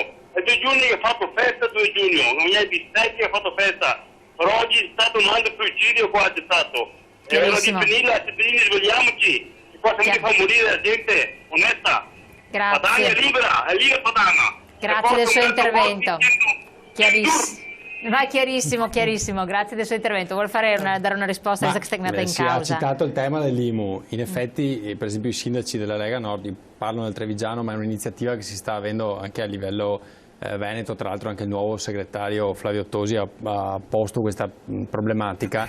I nostri sindaci sono andati in piazza proprio a protestare il giorno del 2 giugno, della festa della Repubblica, proprio sul tema dell'IMU, perché effettivamente i comuni continuano a non avere risorse. E attenzione, perché era una proposta anche trasversale, quindi non è soltanto una protesta dei sindaci della Lega Nord, ma io ripeto, da questo punto di vista tutti i sindaci sono sullo stesso piano, che siano del PDL, che siano del PD, sono trovati che siano a Palazzo Ferrofini, se non sbaglio. Alcuni sì, altri in piazza da noi a Treviso hanno protestato civilmente, sono stati ricevuti dal prefetto e hanno posto il problema al prefetto come rappresentante dello Stato centrale, perché effettivamente il 2 giugno, secondo me, adesso non per fare polemica perché sono leghista, però almeno quest'anno secondo me andava sospesa, o comunque si poteva anche fare una cerimonia sobria, semplicemente di rappresentanza, però le parate, queste situazioni qua in un momento come questo si poteva, anche per dare un segnale al cittadino, anche se si spendevano pochi soldi, perché qualcuno diceva ma l'abbiamo fatta spendendo meno rispetto agli anni scorsi, bene, ma in un momento come questo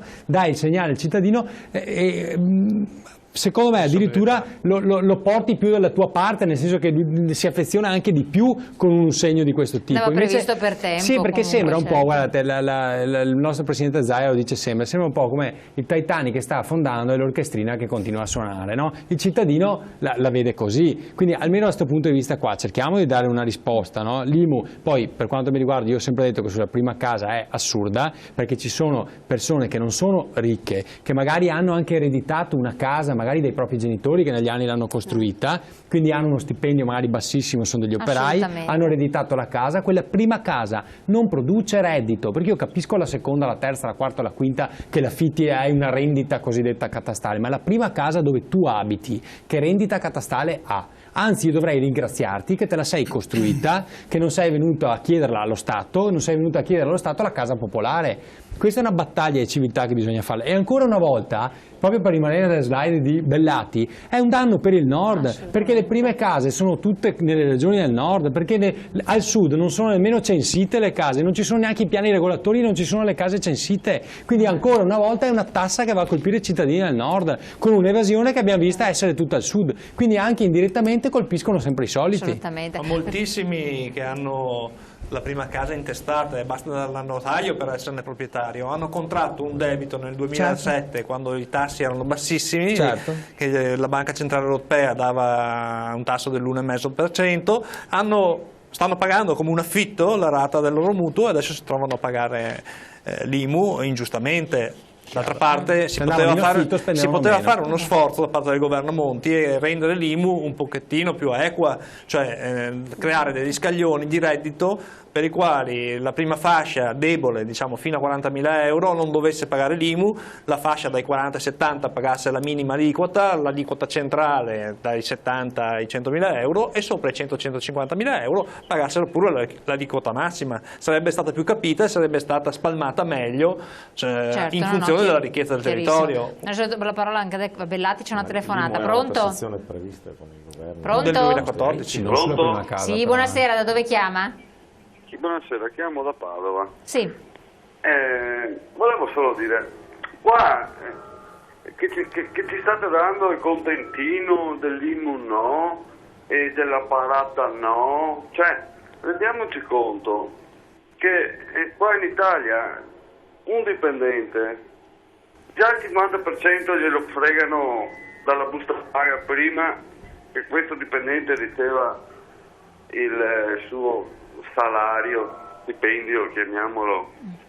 Poi diciamo sulle bollette c'è il 23% di IVA, che una bella fetta di stipendio parte anche là. Mettiamo la benzina, che una bella fetta parte anche là. Chiarissimo, no, infatti. Le sigarette. Non lo faccio l'elenco di tutto perché è lunghissimo, non arriviamo alla fine. No, voglio sapere la gente con cosa sta vivendo, perché vorrei sapere con cosa sta vivendo la gente. Poi aggiungiamo tutte, che non si sa neanche dove vanno a finire tutti sti soldi. Ma provate a parlare di queste cose, no? Dei contentini, che qua non prendete più. No, non stiamo parlando dei contentini, stiamo parlando di situazioni che riguardano anche questa situazione di cui lei sta parlando, soltanto a livello di cosa succederà in Europa e quindi cosa succederà anche a noi di conseguenza. Grazie comunque della sua chiamata. No, ma lei c'ha perfettamente ragione di queste gravissime situazioni. Bellati, rispondendo anche al nostro telespettatore. Sì, ma mi pare che col telespettatore siamo assolutamente d'accordo. Siamo in linea, qua abbiamo fatto degli esempi. Non è che diamo contentini, stiamo denunciando una situazione che ahimè nessuno di noi qua può in questo momento rimediare. Io poi, dovendo dare i numeri, no, come si usa dire, voglio, se è possibile anche mi piacerebbe vedere la slide, la numero 20, però nel frattempo, mentre viene cercata, voglio sottolineare due cose. Qui, anche dalle telefonate, ma da tutti i dati che noi abbiamo, capiamo che c'è troppa tassazione. Allora viene risposto che c'è molta evasione fiscale. Noi siamo ovviamente perché ci sia una lotta all'evasione fiscale. perché così tutti pagherebbero di meno. Ma quello che io voglio che sia ben chiaro, e molte associazioni di categoria l'hanno già sottolineato, la tassazione diciamo effettiva non è, come dopo spiego anche quella tabella, non è solo del 45%, ma rispetto al PIL effettivo ormai il cittadino onesto paga mediamente il 55%. Infatti, cioè 55,6%. Ora ditemi voi, quando si arriva a questi livelli, come può reagire soprattutto il cittadino che è in maggiori difficoltà, che ha famiglia, che ha bambini, che si trovano in situazioni di difficoltà. L'altro aspetto fondamentale, e vorrei ritornare a quella tabellina, è che noi ci troviamo di fronte ad un continuo trasferimento di risorse dalla periferia al centro, quando tantissima spesa deve essere, soprattutto quella che citavano gli amici qui politici che abbiamo qui con noi, questa spesa deve essere soprattutto effettuata dagli enti locali.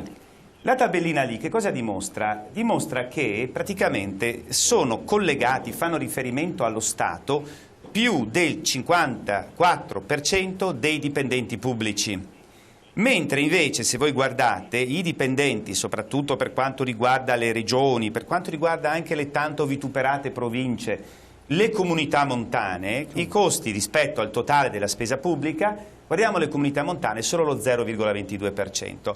Allora questa tabella mi conferma quello che stavo dicendo poco fa. Questo, diciamo, continuo portare via soldi esattamente nel senso contrario al federalismo, alle entità locali, con anche il tentativo di farci credere che la chiusura, vi ricordate, è stato solo 2 anni fa. La chiusura delle comunità montane avrebbe risolto tutti i problemi del Paese. I problemi del Paese sarebbero stati risolti, avremmo comunità montane, 0,22%. Adesso la prossima vittima sono le province, perché le province valgono l'1,3%. Noi siamo d'accordo, certo, se si può razionalizzare e ridurre, ma poi si sa che comunque i dipendenti devono essere mantenuti, quindi alla fine il risparmio è ancora più ridotto. Più avanti vediamo, perché basta cominciare dal basso della lista. Prendiamo gli enti più piccoli, che sono normalmente gli enti locali, chiudiamolo a vantaggio di chi? A vantaggio degli enti centrali. Ora, questo mi ricorrega poco fa il problema dei fondamentali. Come il discorso del dipendente pubblico, il dirigente che non viene toccato che non viene toccato, esattamente. Oppure la differenziazione fra dipendente privato e dipendente pubblico con riferimento all'articolo 18. Allora, questa cosa qui mi fa riportare anche al tema di oggi, l'euro sì, l'euro no, e a quello che si diceva poco fa, che se tu non hai i fondamentali, tu alla fine puoi prendere qualsiasi moneta, ma tu vai a fondo. Noi siamo in questo momento con la nostra finanza pubblica il cosiddetto vaso col buco. Allora io mi metto anche nei panni dei nostri amici tedeschi, che molti diciamo condannano per la loro politica gli eurobond, no? Tutti vorrebbero gli eurobond, però mettiamoci nei panni anche loro sono un altro Stato, loro non sono obbligati come siamo obbligati noi a buttare i soldi in questo vaso col buco, perché sappiamo che da più di 30 anni tutti i soldi che abbiamo buttato nel vaso sul buco, come diceva il cittadino poco fa, non si sa dove vanno a finire, ma non risolvono i problemi e il divario di ricchezza nord e sud sta aumentando, quindi non sono serviti a nulla, come dice il libro del professor Pezzani della Bocconi, no? Quindi mettiamoci nei panni dei tedeschi che dicono diamo i soldi, cioè gli eurobond, perché è un modo di garantire il debito pubblico, però abbiamo almeno la certezza che questo buco del vaso, in questo caso il vaso d'Italia, venga chiuso. E per chiuderlo tu devi ridurre la spesa pubblica, ma non tagliando sugli enti locali, gli enti più piccoli, gli enti più vicino al cittadino. Cioè stiamo andando esattamente in controtendenza, fra l'altro con quello che diceva il Presidente della Repubblica, che diceva bisogna responsabilizzare, perché federalismo è uguale a responsabilità, avvicinare di nuovo il momento della raccolta del denaro al momento della spesa, in modo tale che tu cittadino sai dove vanno a finire i soldi, quindi non solo l'agenzia delle entrate, ma come si usa dire, l'agenzia delle uscite. Che dovrebbe essere fatto. Allora andiamo in pubblicità, riflettendo poi su questo, torniamo in studio e sentiamo anche a questo proposito, non è tanto a proposito dell'uscita, che non si farà mai l'agenzia delle uscite, ma Monti cosa ha da dire riguardo agli eurobond e all'Europa.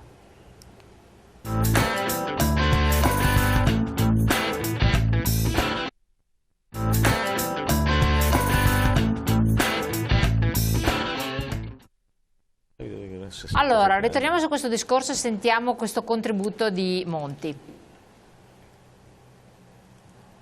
Ho reinsistito, l'avevo già fatto tante volte in passato, sulla emissione di eurobond, trovando in questo il sostegno di diversi Stati membri, direi che sono più numerosi quelli che si sono pronunciati a favore che quelli che si sono pronunciati contro. Come dico, non era una votazione allo scopo di decidere, però quando il Presidente francese, il Primo Ministro italiano, il Primo Ministro inglese e diversi altri dicono che questo tema va sviscerato e portato in tempi ragionevoli, e essendo una materia molto complessa non sarà qualche mese, sarà di più, ma va approfondito in vista di diventare operativo, beh, questo significa che, che sarà impossibile. Che la strada è avviata, dice, non si può tornare indietro. La Grecia fallisce, la Grecia esce dall'euro, Presidente? Dunque, no. La non esce dall'euro, dice Monti.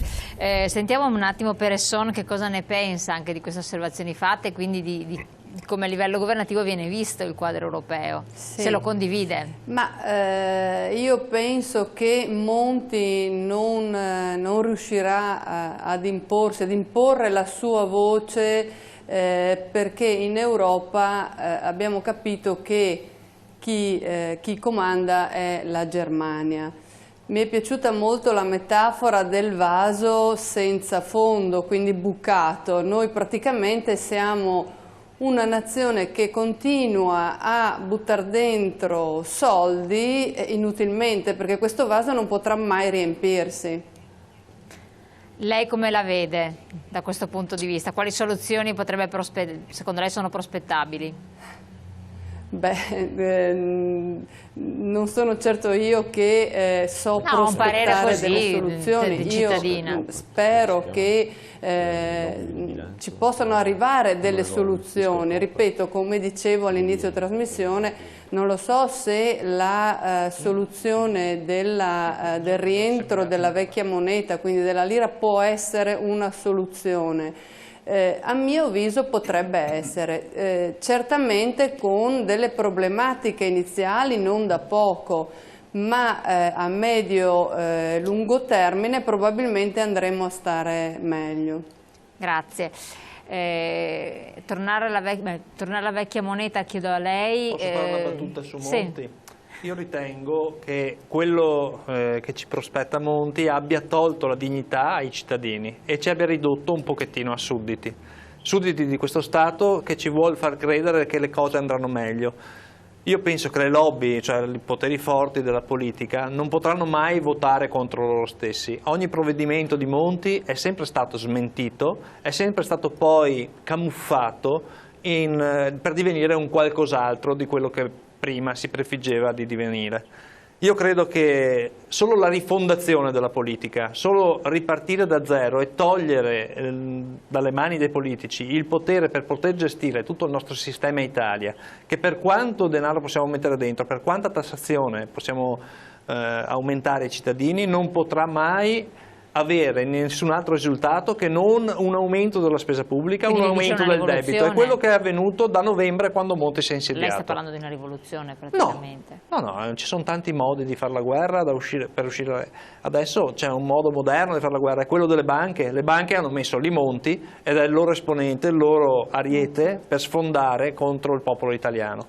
Secondo me la riduzione delle tasse è l'unico modo per creare un minimo di ripresa dell'economia. E se vogliamo riprenderci, vediamo l'America che è andata in pareggio di bilancio quest'anno e che progetta una detassazione, incentiva i cittadini e le imprese ad investire ed hanno un risultato immediato. Loro hanno inventato i prodotti di finanza derivata, hanno inventato il capitalismo esasperato, hanno inventato tutto quello che ci ha investito e adesso ci vogliono dare i consigli e, diciamo, le imposizioni di sacrifici per poter risolvere la nostra questione.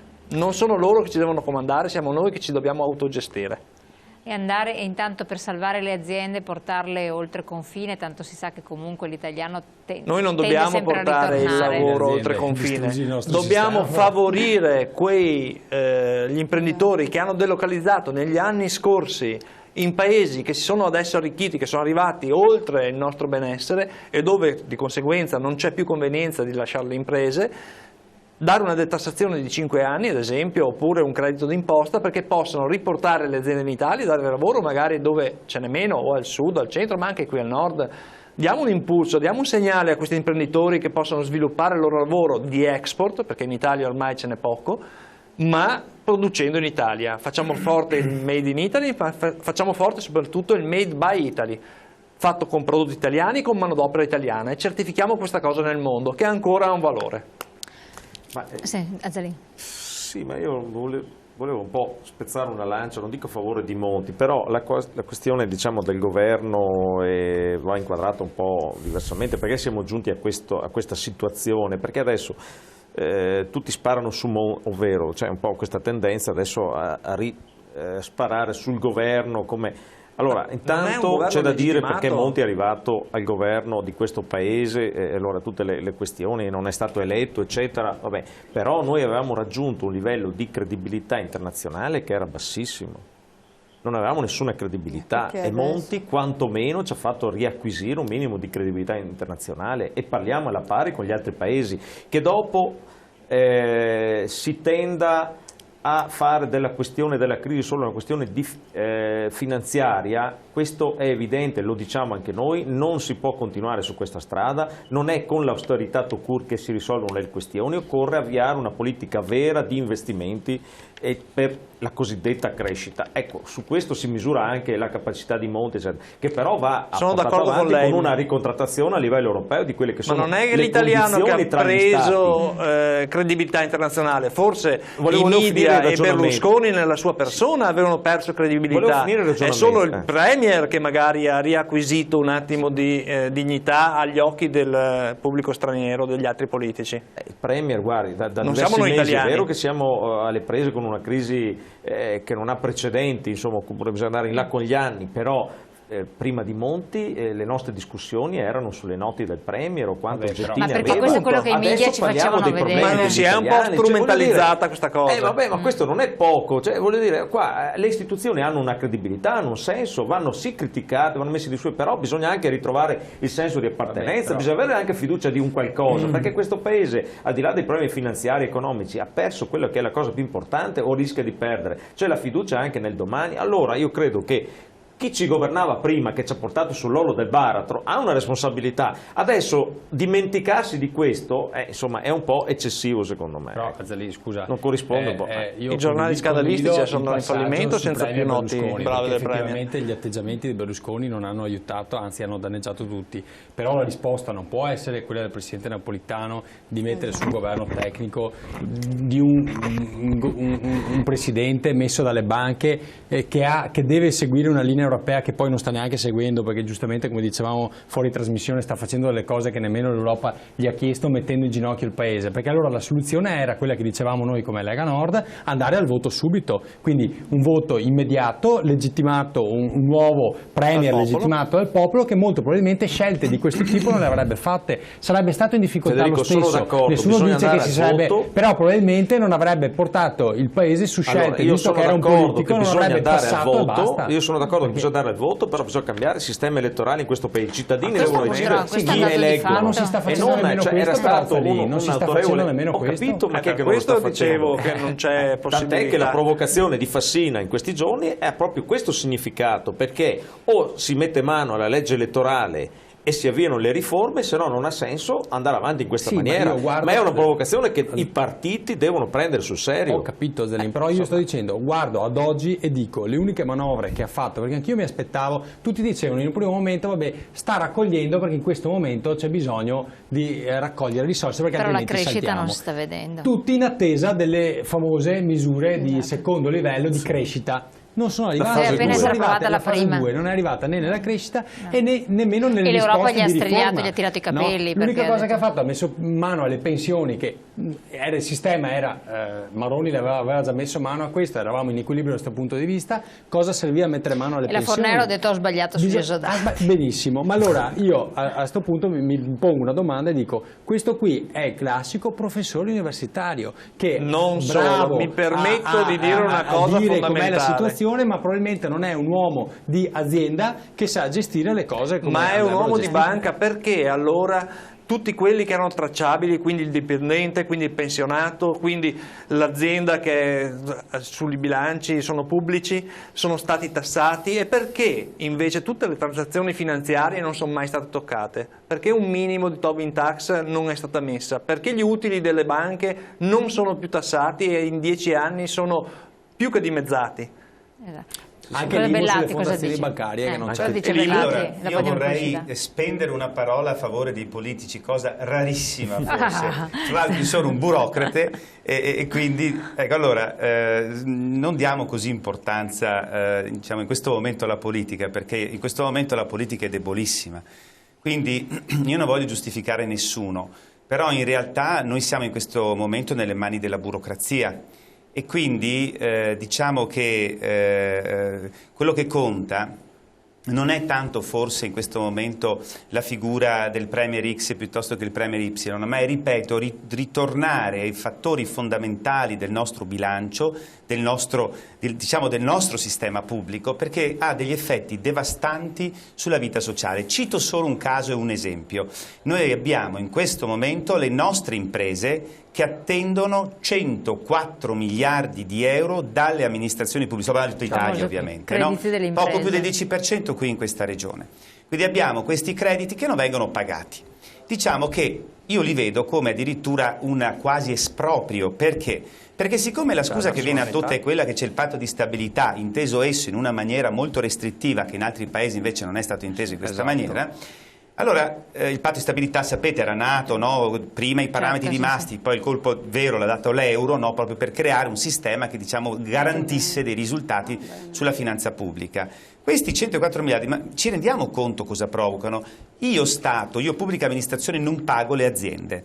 L'azienda a sua volta comincia a non pagare i fornitori, il quale a sua volta comincia a non pagare l'altro fornitore. Certo. Rompono completamente anche il sistema sociale, creano diffidenza, creano mancanza di fiducia, no? Quindi è un fatto fortemente negativo. Ora, che questo noi lo vogliamo imputare all'euro è un po' forte, perché poi noi, se vogliamo guardare il dato macroeconomico, lo citava l'imprenditore qui vicino a me, se noi guardiamo il dato macroeconomico noi ci troviamo di fronte ad un fattore che non abbiamo considerato questa sera e che quindi non è l'euro, la lira, il dollaro, che i fattori produttivi, cioè la produzione mondiale, si sta velocemente trasportando verso i paesi asiatici.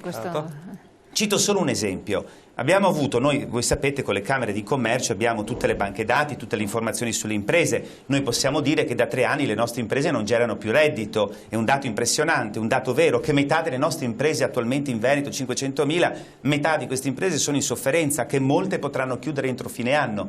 Questo non lo sappiamo solo noi, ma attenti valutatori esterni lo possono capire. E per esempio abbiamo avuto nel nostro ufficio che sono arrivati dei fondi asiatici che hanno chiesto la lista delle cosiddette aziende decotte. Ovviamente si sa già che cosa si arriva a questo, cosa vuol dire? Vuol dire acquisire queste aziende. Esatto. No, questo è molto interessante, però io lo sospendo qua perché dobbiamo andare in pubblicità e lì l'argomento è molto importante, perché ci collega a una dinamica molto pericolosa per la nostra realtà, per cui secondo me richiede un po' di attenzione e anche altri interventi. Siccome so che la nostra ospite Isena Peresson da Pordenone ci deve lasciare, vuole fare una battuta in chiusura, poi la lasciamo?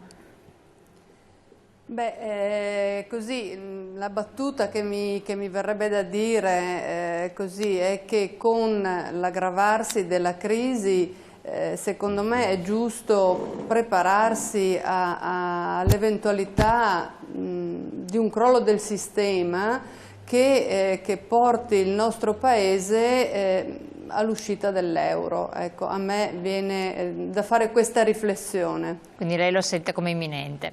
Va bene, io la ringrazio di aver partecipato, noi andiamo in pubblicità, grazie a lei, salutiamo la nostra ospite, però dopo noi torniamo in studio e riprendiamo questo argomento che abbiamo aperto e che ci fa vedere delle visuali non del tutto piacevoli per le piccole e medie realtà del nostro territorio. Pubblicità.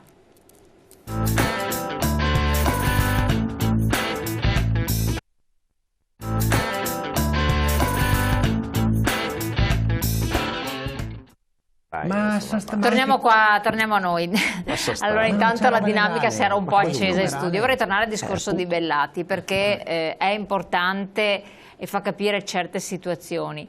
Il fatto che lei diceva ci sono degli interessi da parte dell'Oriente nei confronti dell'acquisizione di imprese decotte del nostro paese. È evidente che se diciamo, i fondi sono fondi di investimento che arrivano soprattutto da aree extraeuropee, da aree lontane, quel discorso che facevamo prima sulla delocalizzazione, un conto è andare a delocalizzare in un'area europea, in un'area vicina, siamo cittadini europei, dobbiamo anche ricordarci qualche volta che abbiamo sul passaporto scritto cittadini europei, un conto paghiamo delle tasse comuni, un conto se andiamo ad investire molto lontano, perché effettivamente quello è un pericolo, portano via le nostre tecnologie, i nostri brevetti, le nostre idee e quindi rischiamo che cosa? Soprattutto con fondi che arrivano da distante, anche a volte quelli europei, che svuotano le imprese del loro know-how, della loro tecnologia, dei loro brevetti e poi lasciano i dipendenti al loro destino. Per questo motivo noi non abbiamo dato quei dati richiesti a quel fondo asiatico che ci aveva chiesto i dati delle aziende decotte della nostra regione. Non l'avete fatto. Noi glieli abbiamo dati,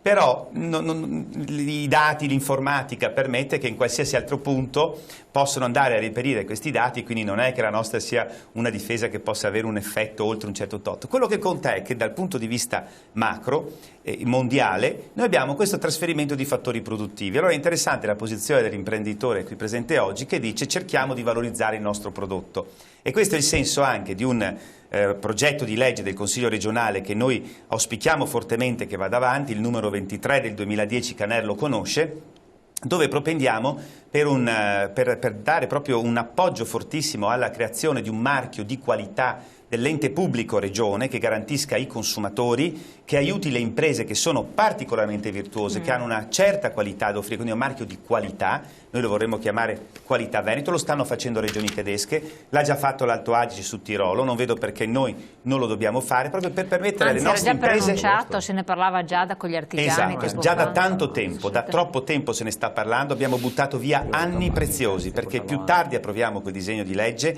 meno diamo la possibilità alle nostre imprese virtuose di distinguersi, ripeto, soprattutto a quelle che arrivano da paesi extra UE, dove non devono rispettare nessuna regola che le nostre devono rispettare, nessuna regola ambientale, fanno dumping sociale, cioè buttano giù più possibile il costo del dipendente togliendo dignità ai dipendenti.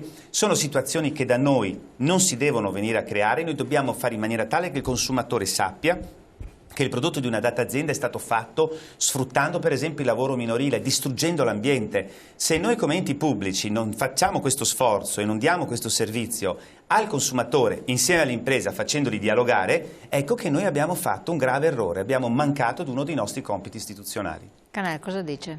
No, ma su questo ha perfettamente ragione. Il problema è che anche iniziative, il problema della politica è questo, rispetto a tutte le cose che abbiamo detto, che anche proposte politiche positive a volte quando sono, tra virgolette, proposte da una parte piuttosto che dall'altra, non è una questione, vengono viste sempre come questioni appunto politiche di parte, no? Quindi rischiano anche quando sono idee positive di non trovare condivisione.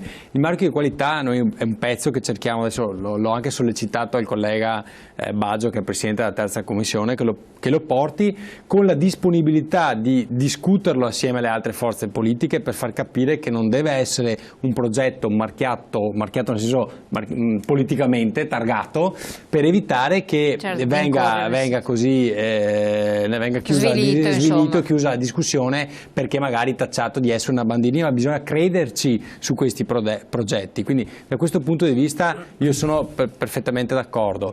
Penso che però in un momento attuale come quello che stiamo vivendo adesso noi dobbiamo dare delle risposte un po' più elevate, perché il rischio che noi abbiamo come paese adesso come adesso è veramente contingente, cioè il tema del marchio di qualità sono cose che noi possiamo fare a livello regionale, ma in questo momento io vedo veramente una caduta libera, veloce, che se non viene arrestata, qua è questione di mesi, rischiamo veramente il default del Paese. Quindi la manovra, per esempio quella che Monti dovrebbe fare di permettere ai comuni di sforare il cosiddetto patto di stabilità, cioè o meglio di fare i pagamenti, già questo sarebbe un ossigeno importante per le nostre aziende. Fatto, però, anche perché guarda, io ho una concezione, dico questo, noi siamo al 120% del PIL, no?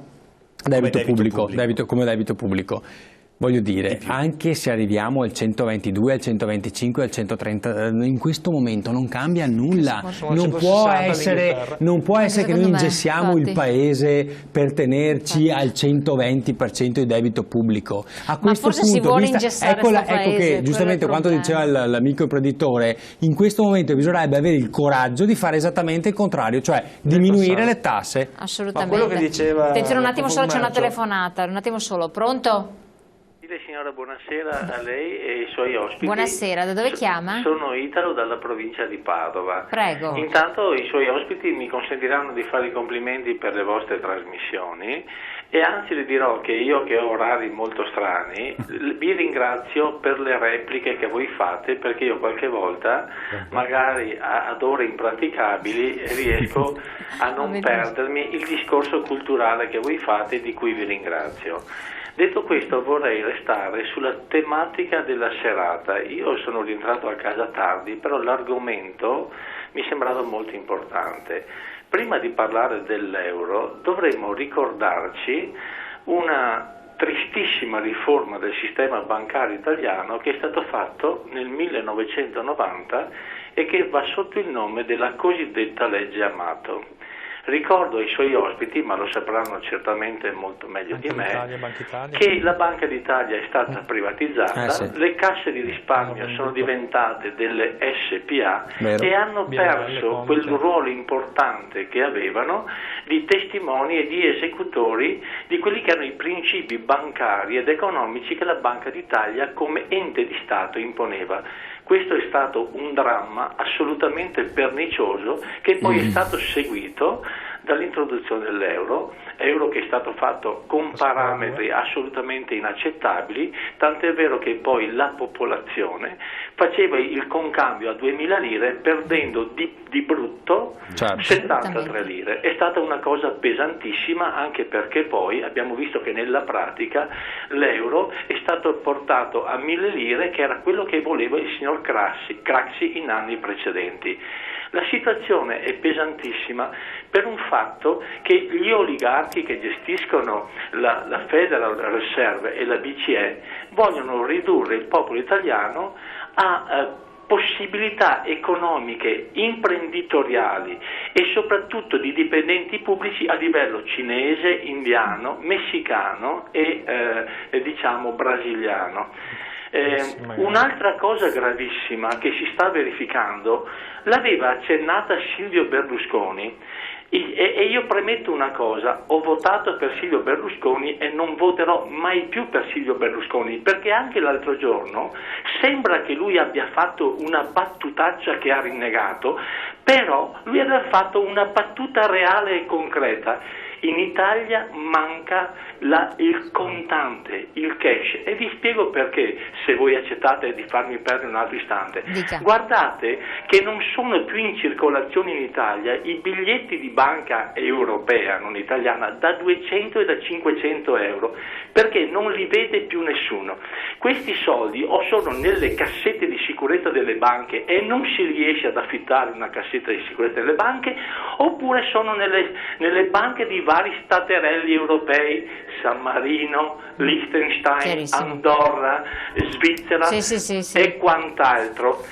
Poi dopo, se noi pensiamo a tutte le rimesse che i cosiddetti immigrati fanno verso i loro paesi, le 900.000 badanti che tutti i mesi tolgono al mercato italiano 1.000 euro per mandarli nei loro paesi di origine, a tutte le rimesse che fanno i cosiddetti immigrati che mandano a casa i soldi, manca assolutamente finanza. E la battuta che ha fatto il Berlusca, come lo chiamano i leghisti, era assolutamente pesante nel significato, perché era una cosa vera, ma il pusillanime ancora una volta ha ritratto la parola data, perché in Italia, oltre a tutte le tematiche che toccate voi e che sono giustissime e che sono veramente poliedriche nella loro essenza di informazione che ci date, va bene, sta di fatto che manca il cash in Italia ed è un dramma, perché mancano i soldi che la gente si è portata via ed è un aspetto gravissimo del problema. Grazie a lei, grazie signora. Grazie del suo intervento. Una battuta solo al volo.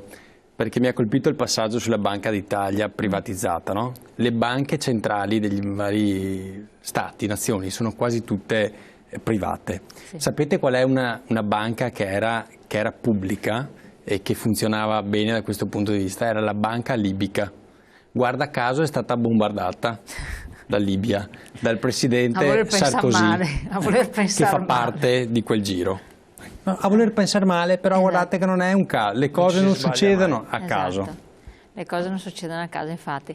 Azzarino, sì, io volevo dire una cosa molto semplice prima. Io non è che sono d'accordo con tutte le politiche e quello che fa il governo Monti, ci mancherebbe. Io ho solo detto che il governo Monti è venuto in una determinata, ha preso possesso, diciamo, del governo del paese in una determinata circostanza e a seguito anche del fallimento di una politica che ci aveva portato sull'orlo del baratro. Ora, dimenticarsi di questo, ci si dimentica in fretta oggi delle cose, però faremo un grave errore, anche perché non capiremo se no, diciamo, da dove nascono anche determinati problemi. Si dice, qualcuno ha chiesto ma cosa ha fatto? Per esempio, io credo che non possiamo ignorare che sul fronte dell'evasione fiscale un qualcosa si sta facendo di diverso rispetto a prima. Però leggiamo i messaggi che arrivano che l'Equitalia sta rovinando e questo è un fatto che deve andare. Allora, io credo che questo paese possa fare molto, perché se recuperassimo quanto di evasione c'è, diciamo, nel nostro paese, probabilmente risolveremo tanti problemi ed eviteremo un inasprimento fiscale e di ulteriore tassazione.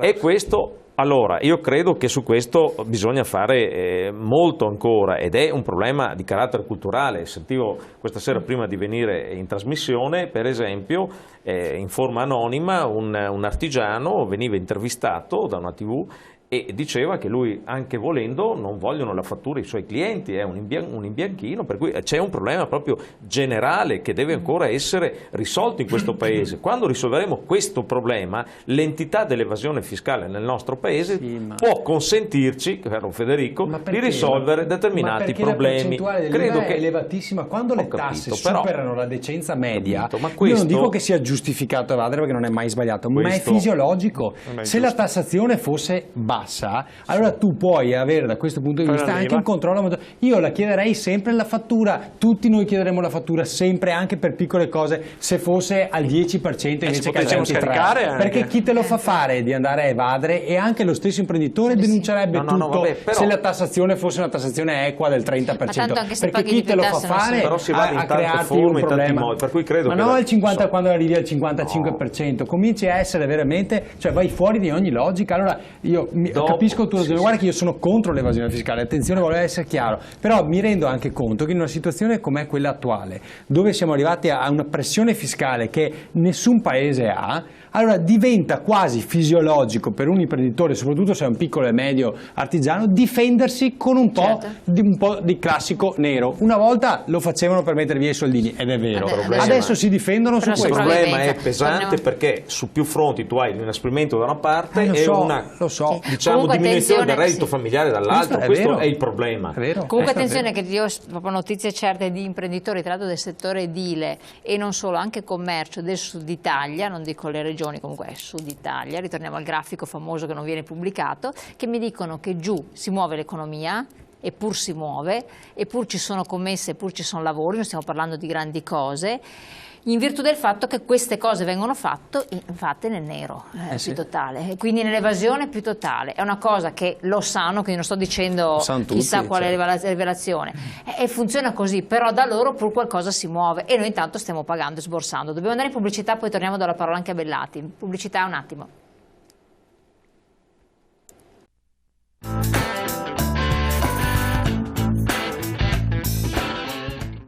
Dicevi tu, allora, siamo a pochi minuti anche dalla chiusura, quindi vediamo di fare un po' un giro per tirare le file della situazione. Ho dato la parola a Gianangelo Bellati. Che cosa possiamo dire anche ai nostri telespettatori che dicono allora che cosa possiamo fare, cosa aspettarci, e che anche a livello di regione, poi sostanzialmente non per niente abbiamo qui due consiglieri regionali. No, io dico questo, visto il titolo della puntata, di non pensare che la panacea, cioè la soluzione di tutti i problemi, sia il cambio di moneta. non è quella la soluzione. Andiamo a vedere che cosa succede nella spesa pubblica. Se voi tornare alla vecchia lira non sì, è una soluzione. Sono studi complessi, mi rendo conto, però noi siamo disponibili ad andare a spiegare, a far capire a tutti come funziona il sistema della finanza pubblica italiana. C'è un sito di Unioncamere, è il sito osservatoriofederalismo.eu, e si trovano tutte le nostre pubblicazioni. Da quelle, ripeto, osservatoriofederalismo.eu, uno può capire come funziona il nostro sistema di finanza pubblica, e da quello noi possiamo capire che, ahimè, o si va ad operare un taglio fortissimo della spesa pubblica, ma non generalizzato. Il Veneto ha già dato tantissimo, lo stesso quindi la Lombardia. Quindi lo deve capire il nostro governo, a questo punto noi poveri cittadini. Allora, o si fanno tagli differenziati e non manovre lineari, che anche Tremonti aveva cominciato a fare, però almeno erano più di tagli che di imposizione fiscale. Adesso invece andiamo proprio sulle tasse brutalmente. O andiamo su quello, o altrimenti i trend, cioè tutti i dati statistico-economici, ma anche i dati che sono stati pubblicati in questi giorni, dimostrano che noi non abbiamo alla fine un aumento di entrate fiscali, ma abbiamo solamente la chiusura di imprese. E dai nostri diminuzione, dati, perché poi ci sono partite, ovvio, l'IVA ne versa di meno, se introiti se voi leggete i giornali ultimi nella parte economica, il sistema camerale ha già segnalato come le nostre imprese stanno chiudendo, c'è un saldo negativo, ne stanno chiudendo tantissime nell'arco di questi mesi, proprio soprattutto di questi mesi qua del 2012. Poi c'è un altro elemento a cui dobbiamo fare attenzione, che effettivamente l'Europa conta su queste materie qua, e non è che l'Europa in questo momento stia dicendo tutte le cose giuste, ma questo perché? Perché noi abbiamo scoperto, guardando le carte, che Eurostat, che dovrebbe essere l'entità sulla quale si basano le politiche della Commissione europea, della Banca Centrale Europea, di tutte le entità istituzionali comunitarie, non ha i dati dei paesi su base regionale. Quindi loro non riusciranno mai a capire qual è la differenziazione delle nostre regioni. Questo fa venire il panico, semplicemente. Questo è un dato drammatico che noi abbiamo cercato di combattere anche con l'aiuto del Parlamento europeo, e anche grazie ai nostri eurodeputati veneti che abbiamo nel Parlamento europeo, che hanno lavorato benissimo. Ma ahimè alcuni stati che hanno meno problemi hanno paura a dire diamo tutti i dati, perché pensano che ci sia poi un'intromissione della Commissione europea su materie che sono tipiche magari di una regione tedesca come di un paese scandinavo. Loro hanno la coscienza forse più a posto, c'è questo senso del bene comune che è più forte, quindi si sentono anche, diciamo, più con la coscienza a posto, ma non vogliono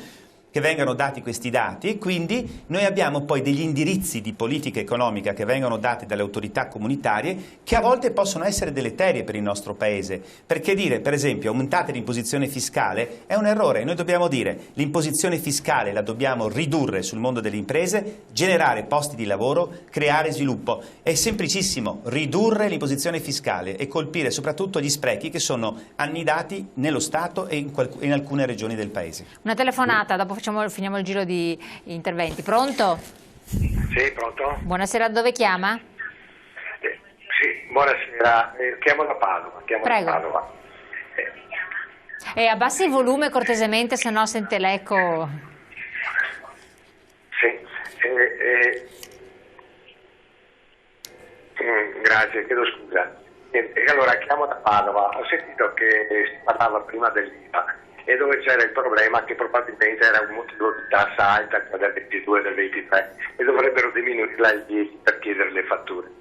Secondo me invece mi sembra che il problema si potesse togliere e levare se permettessero, dal momento in cui c'è già una tassa l'IVA, e che mi sembra che correttamente è già una tassa, e sulle tasse non si dovrebbero pagare altre tasse, quando si fa la denuncia dei redditi permettessero di togliere l'IVA che paghiamo le tasse. Allora forse il cittadino all'artigiano avrebbe il coraggio di chiedere la fattura. Non si possono pagare le tasse già su una tassa che si paga, e allora evidentemente che si cerca di risparmiarla. Mi sembra che questo lo Stato, il governo dovrebbero capirla, visto che sono tutti quanti laureati, dottori e via dicendo. Sono cose talmente facili, basterebbe andare per i banchi a capire cosa dovrebbero fare perché il cittadino chiedesse la fattura. Chiarissimo. Grazie. No, grazie del suo intervento. Sembrano cose così semplici, lapalissiane, che invece cosa dice? Cosa vuole? Siamo in una situazione in cui non possiamo chiedere ai politici di andare contro loro stessi. Loro sanno di essere in una situazione precaria, sanno di non essere stati eletti dal popolo, sanno di stare a mettere delle misure che sono inique e mal tollerate dalla popolazione. Forse mal tollerate non lo percepiscono, secondo me. Non sono talmente distanti dalla politica e dal cittadino, cioè la politica è distante dal cittadino, che purtroppo non hanno neanche la percezione vera di quale possa essere il disagio di noi imprenditori e di noi cittadini comuni. Noi siamo un nuovo partito politico trasversale e abbiamo piacere di avere il contatto con il pubblico. Il contatto ce l'abbiamo soprattutto con metodi nuovi e poco onerosi come la pagina Facebook. Noi vorremmo che tutti quanti i cittadini ci dessero la loro opinione, ci troveranno come partito delle aziende su Facebook o su ogni provincia. Ecco, il problema può essere che effettivamente una mancanza di contatto totale con la realtà, voluto, casuale o cosa, perché poi tra l'altro quando abbiamo opportunità di parlare con qualche parlamentare o senatore che saltuariamente viene sul territorio, a Roma dicono proprio è tutto un altro mondo, cioè è un altro mondo dove certi problemi, essendo tutti dipendenti dai ministeri, non li sentono, gioco forza. Certamente che c'è un problema di contatto e di rapporto con la realtà. Perché, ma allora come scardinare questo? Allora, a chi rispondono i parlamentari? A chi devono la loro elezione, il loro successo o insuccesso?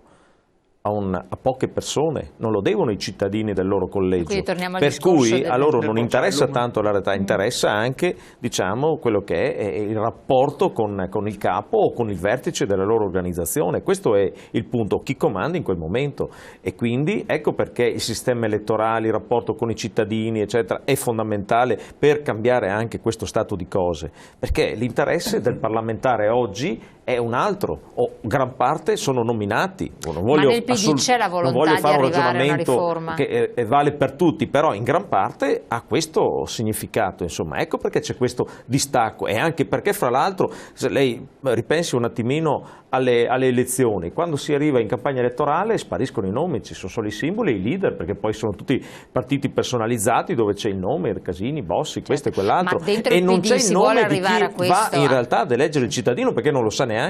Certo.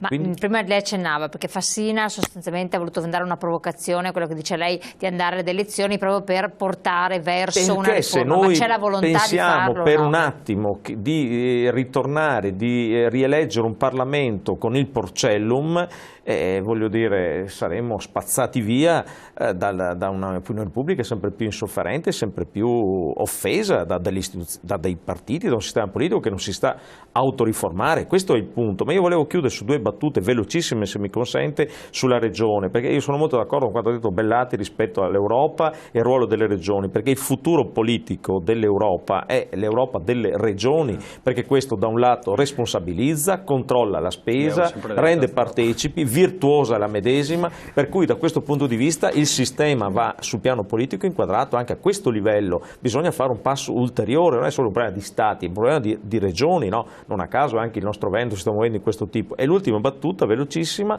è che rispetto a una situazione eccezionale di crisi di queste dimensioni, come questa sera in qualche modo è venuto fuori anche dalle cose che sono state dette, non c'è a mio avviso una corresponsione, diciamo, di misure eccezionali, di misure che possono in qualche modo far fronte per quanto di competenza a livello della nostra regione. Insomma, ecco, c'è molta propaganda e non c'è un'adeguata politica che sappia affrontare queste questioni, insomma, perché anche le misure anticrisi che sono state affrontate per esempio ieri in commissione sono misure, insomma, più propagandistiche che altro, insomma. Questo ci spaventa. Caner. Il quadro mi pare che è emerso, è abbastanza chiaro. Cosa dire di più se non il fatto che io mi aspetto che il governo intervenga velocemente con misure chiare e efficaci, che abbia la capacità e la possibilità di fare quelle scelte che diciamo, si riteneva la parte politica non essere in grado di fare, di cogliere, per paura di perdere consenso, cose di questo tipo. E per quanto riguarda l'aspetto regionale, io credo che è pur vero che magari su certe questioni si può anche incidere di più, ma non dimentichiamo che quelle che sono le mancate risorse che la Regione Veneto ha, purtroppo mai come ora sono arrivati a livelli che sono proprio minimali, perché purtroppo avere capitoli al 50% per taglio di trasferimento statali non solo in sanità questa ma in è tanti altri ricaduta sui cittadini, ovviamente, perché ovviamente ci obbliga o a tagliare, io spero non arrivare a tagliare servizi ai cittadini, però ovviamente rispetto alla situazione che avevamo prima mi dicono che chiudo che tra l'altro abbiamo perso anche il ricorso da parte delle aziende di trasporto sull'ultima revisione che noi avevamo fatto sui contributi alle aziende di trasporto, quindi ci troviamo anche a dover mettere dei soldi non previsti quando stavamo facendo la razionalizzazione, cioè questa è la situazione dove stiamo operando, o si va verso questa riduzione della spesa centrale, abbiamo visto che dipende dai ministeri centrali, e lasciare sul territorio le risorse, altrimenti siamo veramente a rischio default. Suo parere personale, perché dopo sappiamo anche Zaia cosa ne pensa. Ritorno alla lira, come la vede? No, ma onestamente io su questo concordo con Bellati. È vero che il problema sono i fondamentali del paese. Il ritorno alla lira da un lato può in un primo momento agevolarti, perché effettivamente per noi schizzerebbero le esportazioni. È vero che al medio e lungo termine ti crea dei problemi, quindi i fondamentali devi risolvere. Diciamo che qual è il fatto? Il fatto è che se tu ritorni alla lira, subito il giorno dopo il concambio farebbero una svalutazione del 30-40%, e con questo cercherebbero con questo lo Stato paga il debito pubblico che ha verso chi? Verso i propri cittadini, quindi alla fine chi paga è il cittadino. Nuovo, questo è il problema, e il tuo conto corrente, i tuoi euro, i tuoi 100.000 euro diventano 200 milioni che però vengono svalutati del 40%. Questo è il problema reale. Ecco, esatto, forse questo non è molto chiaro a tutti quanti. Noi aspettiamo almeno un segnale, un provvedimento che sia verso lo sviluppo, che non sia recessivo. Certo. È fondamentale che anche per esempio nelle zone terremotate i comuni non siano con le mani legate magari per il patto di stabilità, a non poter nemmeno aiutare i cittadini che hanno in difficoltà in questo momento. Devono essere più elastici, devono darci la possibilità di lavorare, di poter fare il nostro prodotto, esempio, di premiare le aziende che creano economia reale. Che dobbiamo fare anche nelle zone adesso che sono state oggetto del terremoto, perché anche nella mia provincia, per esempio c'è un decreto anche della protezione civile che appunto obbliga tutti i proprietari di capannoni, di strutture produttive a verificare la messa in regola degli stessi e quant'altro. Ora io credo che dovremmo pensare, se possibile, a un qualcosa per sostenere questi maggiori costi che hanno, quantomeno a livello creditizio, questi imprenditori, per mettere in sicurezza delle strutture che sono state realizzate, costruite quando non c'era una normativa che prevedeva, diciamo, che classificava sismico il territorio, e adesso quando queste strutture sono già in piedi, sistemarle, mettere in regola costa molto di più che farle ex novo. Questo credo che è una cosa, secondo me, che come ente regionale dobbiamo cercare di sostenere, magari sfruttando alcuni fondi europei, visto che, tanto per dirne una, il nostro vicino Friuli... Sì, infatti, no, perché sennò si sente tutto nel microfono. No, infatti questo è un suggerimento, perché fondi europei potrebbe essere utile. È un problema da affrontare, perché si troveranno ad avere dei costi che non avevano preventivato, insomma, solo perché è cambiata la normativa, perché fino a che succedeva questo non si presentava questo problema. Evento, non era una zona sismica. Siamo in chiusura, battuta proprio Bellati. Perché... Lo Stato paghi i suoi debiti, i circa 104 miliardi che sono lì fermi e che permetterebbero all'economia di partire, riduca l'imposizione fiscale e permette a chi vuole lavorare di lavorare e produrre, perché io sono convinto che le nostre imprese sono talmente in gamba, gente talmente forte, che se riesce a poter competere con le altre aree del mondo, quindi con un sistema fiscale che le aiuta, non che le annichilisce, non che le riduce appunto alla chiusura o a peggio, il nostro sistema potrebbe reagire e salvarsi, ma bisogna ridurre l'imposizione fiscale e pagare i debiti che lo Stato ha nei confronti delle imprese. Chissà che non sia la vostra una voce inascoltata. Io vi ringrazio di aver partecipato alla nostra trasmissione, ringrazio i nostri telespettatori di essere intervenuti e aver mandato i vostri messaggi. A proposito dell'IMU, domani in diretta alle 12:40 parleremo con il responsabile dell'ANCI del Veneto relativamente proprio a questa imposta, quindi per dare delle istruzioni ai nostri cittadini, per far comprendere certe dinamiche. È estremamente importante, urgente, quindi non perdete l'appuntamento. Naturalmente noi ci ritroviamo con la diretta della sera come sempre martedì prossimo e con le nostre dirette quotidiane alle 12:40. Grazie ancora.